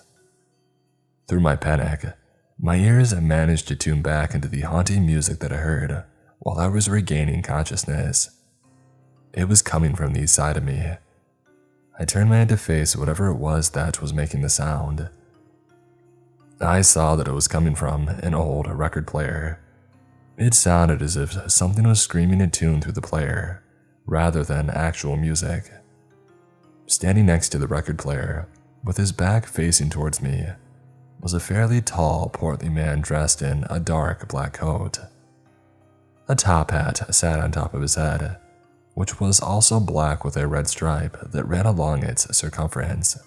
The man must have noticed that I was looking at him, because at that moment he turned off the record player and he turned around to face me. And the first thing I saw when he turned around was his thick brown mustache that sat above his top lip. The man, who must have been in his early 40s, also had large brown mutton chops that sprouted out of his face. He was also wearing a large red handkerchief that sat around his neck. In his left hand, he was holding sleigh bells, which I guessed was the bell sound that I had heard. He looked exactly like the caroler statue that stood inside at the model village. "Ah, you're awake. Splendid," he said in a rather energetic and joyful voice. I didn't respond, well, not by speaking anyway. I started to panic, which involved both screaming and crying. I screamed as loud as I could, for help, for anyone that could hear me. The man, who I assumed was the caroler, walked over to the large throne and knelt down in front of me, and began to wave these sleigh bells directly in my face. I think this was his way of silencing me, but it would take more than a ringing bell to silence me. He could tell that his method wasn't working, and so he stood back up and put his hand into his pocket and pulled out a very large candy cane. He unwrapped it and shoved the straight end directly into my mouth. I felt it almost touch the back of my throat, and I gagged a little bit on it. I used the muscles in my mouth to push it forward slightly, just enough so that it was sitting slightly more comfortably in my mouth. This time, the caroler's method had worked. He had been able to silence me. "Why all the screaming and crying? Don't you know it's the most wonderful time of the year? 'Tis the season to be jolly," he said to me in a slightly mocking tone, as he theatrically threw his hand up in the air. He then began to laugh a hearty guffaw. His laughter was loud, and beside the fact he was most likely a killer, it sounded jolly. He stopped laughing and began to stare at me, almost as if he was proud of me, or maybe he was proud that he had been able to take me. He bent down again, this time so that he could see into my eyes. His bright green eyes were almost parallel to mine, and he stared at me with an intensity that I had never felt before. A smile then formed across his face, a smile of almost pure joy. He was enjoying himself immensely. He then began to speak in an excited tone. "Oh, I'm sorry, I haven't welcomed you to my home yet. Welcome to Tinseltown," he said as he stood up and waved his arm to show off the model village that was before us. "Do you like it? Does it have enough Christmas spirit?" he asked me, and then waited for a response. "Mm-hmm," was all I could say due to the candy cane stuck inside my mouth. Yes, I forgot. You're too busy enjoying the Christmas snacks. And tut-tut," he said as he mockingly waggled a finger toward me. "No matter," he continued. Even with a mouthful, you can still enjoy the spectacle of Tinseltown. We've got parties for hosting, marshmallows for toasting, and caroling out in the snow. And believe me, we have ghost stories. And the best bit is that it is all for you." The caroler must have seen the look of confusion on my face after he had finished speaking, as he quickly acknowledged it. "You didn't think this was all for you? Of course it is. You are my 12th day of Christmas, the finale to my carol." His explanation didn't help with my confusion. In fact, it actually made it worse, which is something that I think he also noticed. He sharply turned around on the spot and walked back over to the record player. He placed the needle back onto the record and the screaming symphony started to play again. I couldn't shake the feeling that these screams that I was hearing through the player were real, and just the thought of that being true made me tremble. I felt tears welling up in my eyes as I listened to the painful and haunting screams. I then recognized what tune the screams were performing. They were somehow edited so that they were in the tune of the 12 Days of Christmas. I began to frantically wriggle and try to break free from the Christmas lights that were tightly binding my arms to the chair. The caroler watched on as I struggled, amused by what he saw. He took a step towards me and called out, "I'm so glad you received those letters that I sent over to you. It means we get to have this festive fun. But before we deck the halls, let's finish my masterpiece. What do you say?" Once again, I couldn't respond, due to the fact that I was still sucking on the candy cane. I think it was more of a rhetorical question this time, though. The caroler turned back around and stepped back over to where the record player was resting on top of a large wooden desk. I saw him rummage around the desk for a moment, and so I saw this as an opportunity. With his back turned, I was able to wriggle my arms and slightly loosen the Christmas lights that were tied around them. I could only try and free myself for a moment though, because the caroler swiftly turned back around to face me again. He was no longer holding the sleigh bells that he once had been. He had something different in his hand. He was now holding a fairly large nutcracker. The nutcracker was painted like a small man and had a fluffy white beard, like the ones from the famous ballet. It was menacingly staring at me with its wide open mouth. The caroler carried the nutcracker closer and closer towards me. I knew that it was not going to be cracking open nuts. It was going to be used on me. I wanted to scream, but I couldn't. He took one step at a time, building the suspense before the inevitable. He was almost next to me now, and the nutcracker was directly in my line of sight. Its small, painted eyes were staring directly into mine, almost as if they were mocking me, or wanted to stare at their next victim.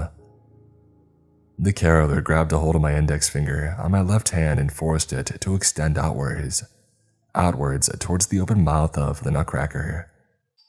He placed the finger just inside of the mouth and then placed his hand on the back of the nutcracker, ready to make the mouth close sharply. "Make sure you scream loudly and tunefully," he commanded me. He was bent down and was looking directly at me as he spoke. A frightening smile was across his face. I saw him about to pull the small wooden lever of the nutcracker. He thought that he had me exactly where he wanted me, but really, I had him exactly where I wanted him. In one swift movement, I pulled my right hand out of the Christmas light binding. I had managed to wriggle my hand and loosen them just enough for it to slip through. My hand slid free in one smooth motion, without much resistance at all. Once it was free, I rushed my hand up towards my face, towards the candy cane inside of my mouth.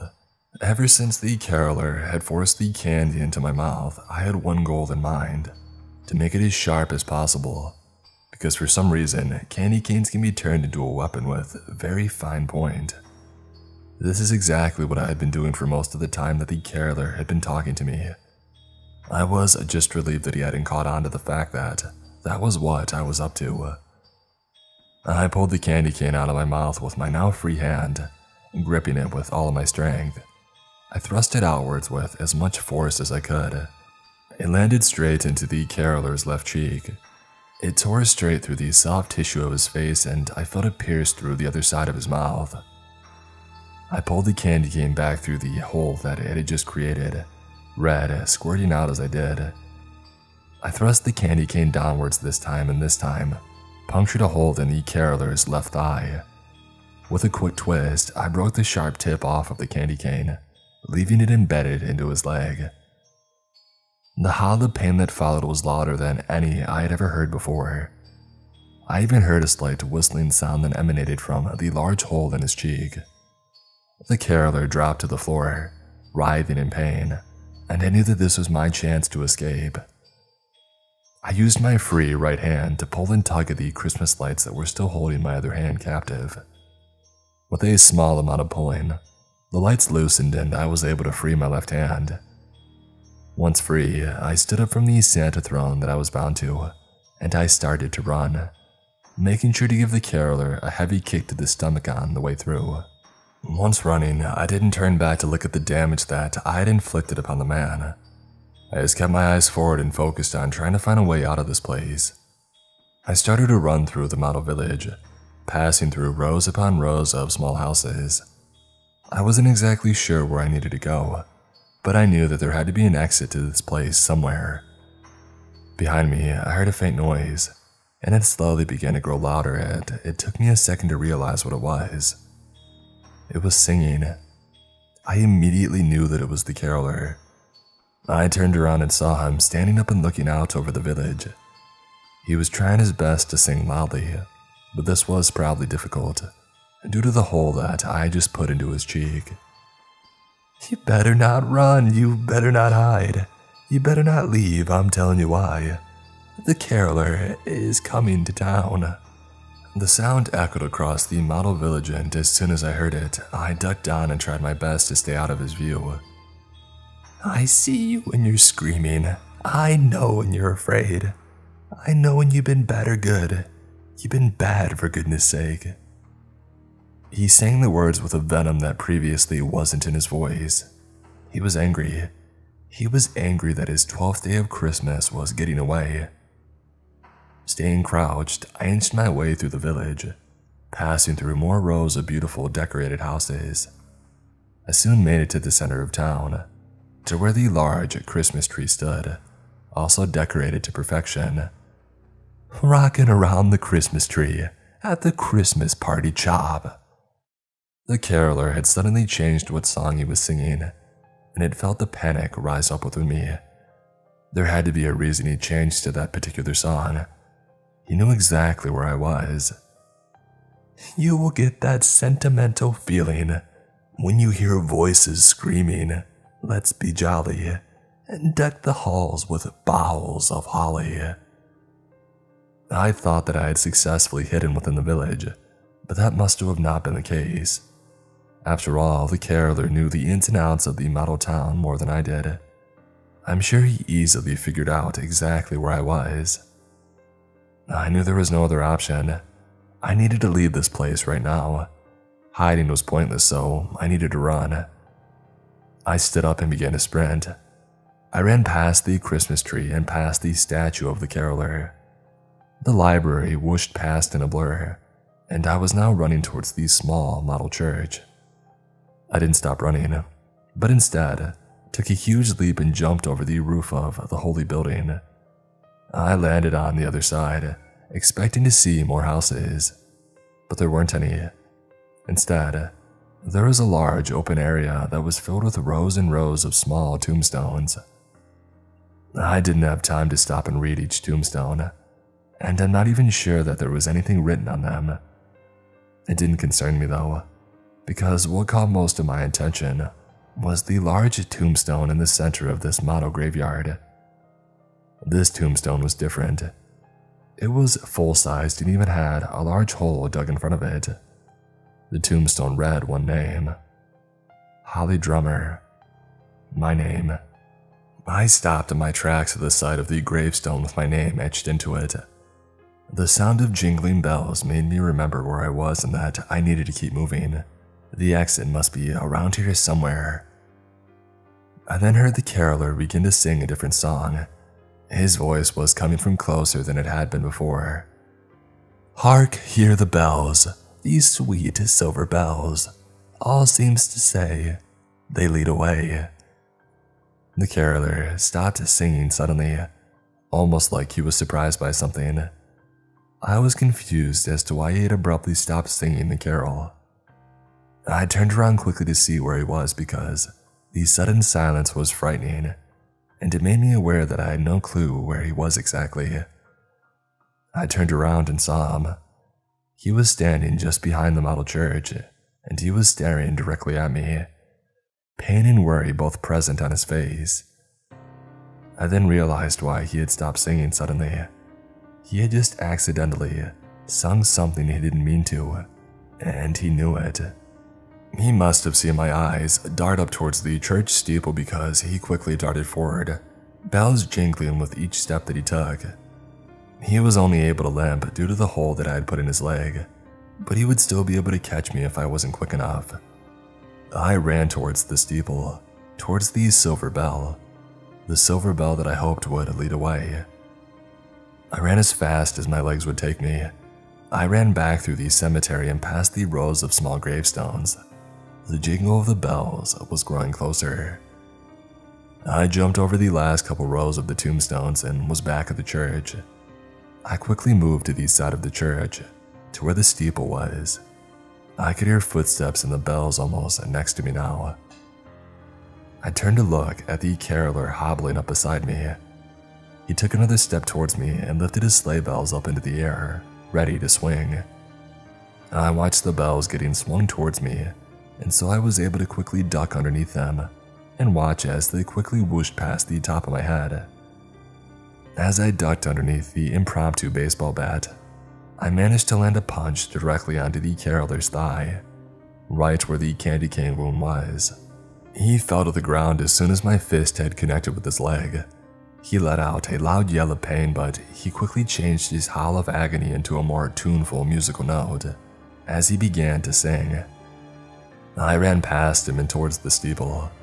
I saw it as I approached the bottom of the tower that held the silver bell, the trapdoor. I ran towards it and pulled it open. Light hit my face. The last thing I heard before jumping through was the caroler singing, "Hark, hear the bells, sweet silver bells, all seem to say they lead away. Christmas is here, I'll see you next year." I landed on the hardwood flooring of an old and run-down building. I kept running and soon found an exit. The doorway led out onto an unfamiliar street, but that didn't matter. I kept running, trying to find anyone I could that could help me. Ding. The sound made me jump, and it took me a second to realize where it came from. My phone. I forgot that I had it on me. I pulled it out of my pocket and saw that I had a text. "Hey Holly, hark hear the bells, it's nearly Christmas time, which means your workload is going to increase. You're doing a great job and I hope that I will get to actually see you next year. Michael." I closed the text message and rang the police. It's been a year since all of this took place. The police were as helpful as they could be. They found the model village, but there was no sign of anyone anywhere. The caroler was gone. I quit my job of replying to emails as Santa Claus, and I moved to a new apartment straight away, as he knew exactly where I lived. As Christmas time approaches, I'm getting more and more worried now. I'm scared that the caroler will return. He said he would, and I have no reason to doubt that. In fact, last night while I was trying to sleep, I swear that I heard the faint sound of sleigh bells jingling just outside of my apartment.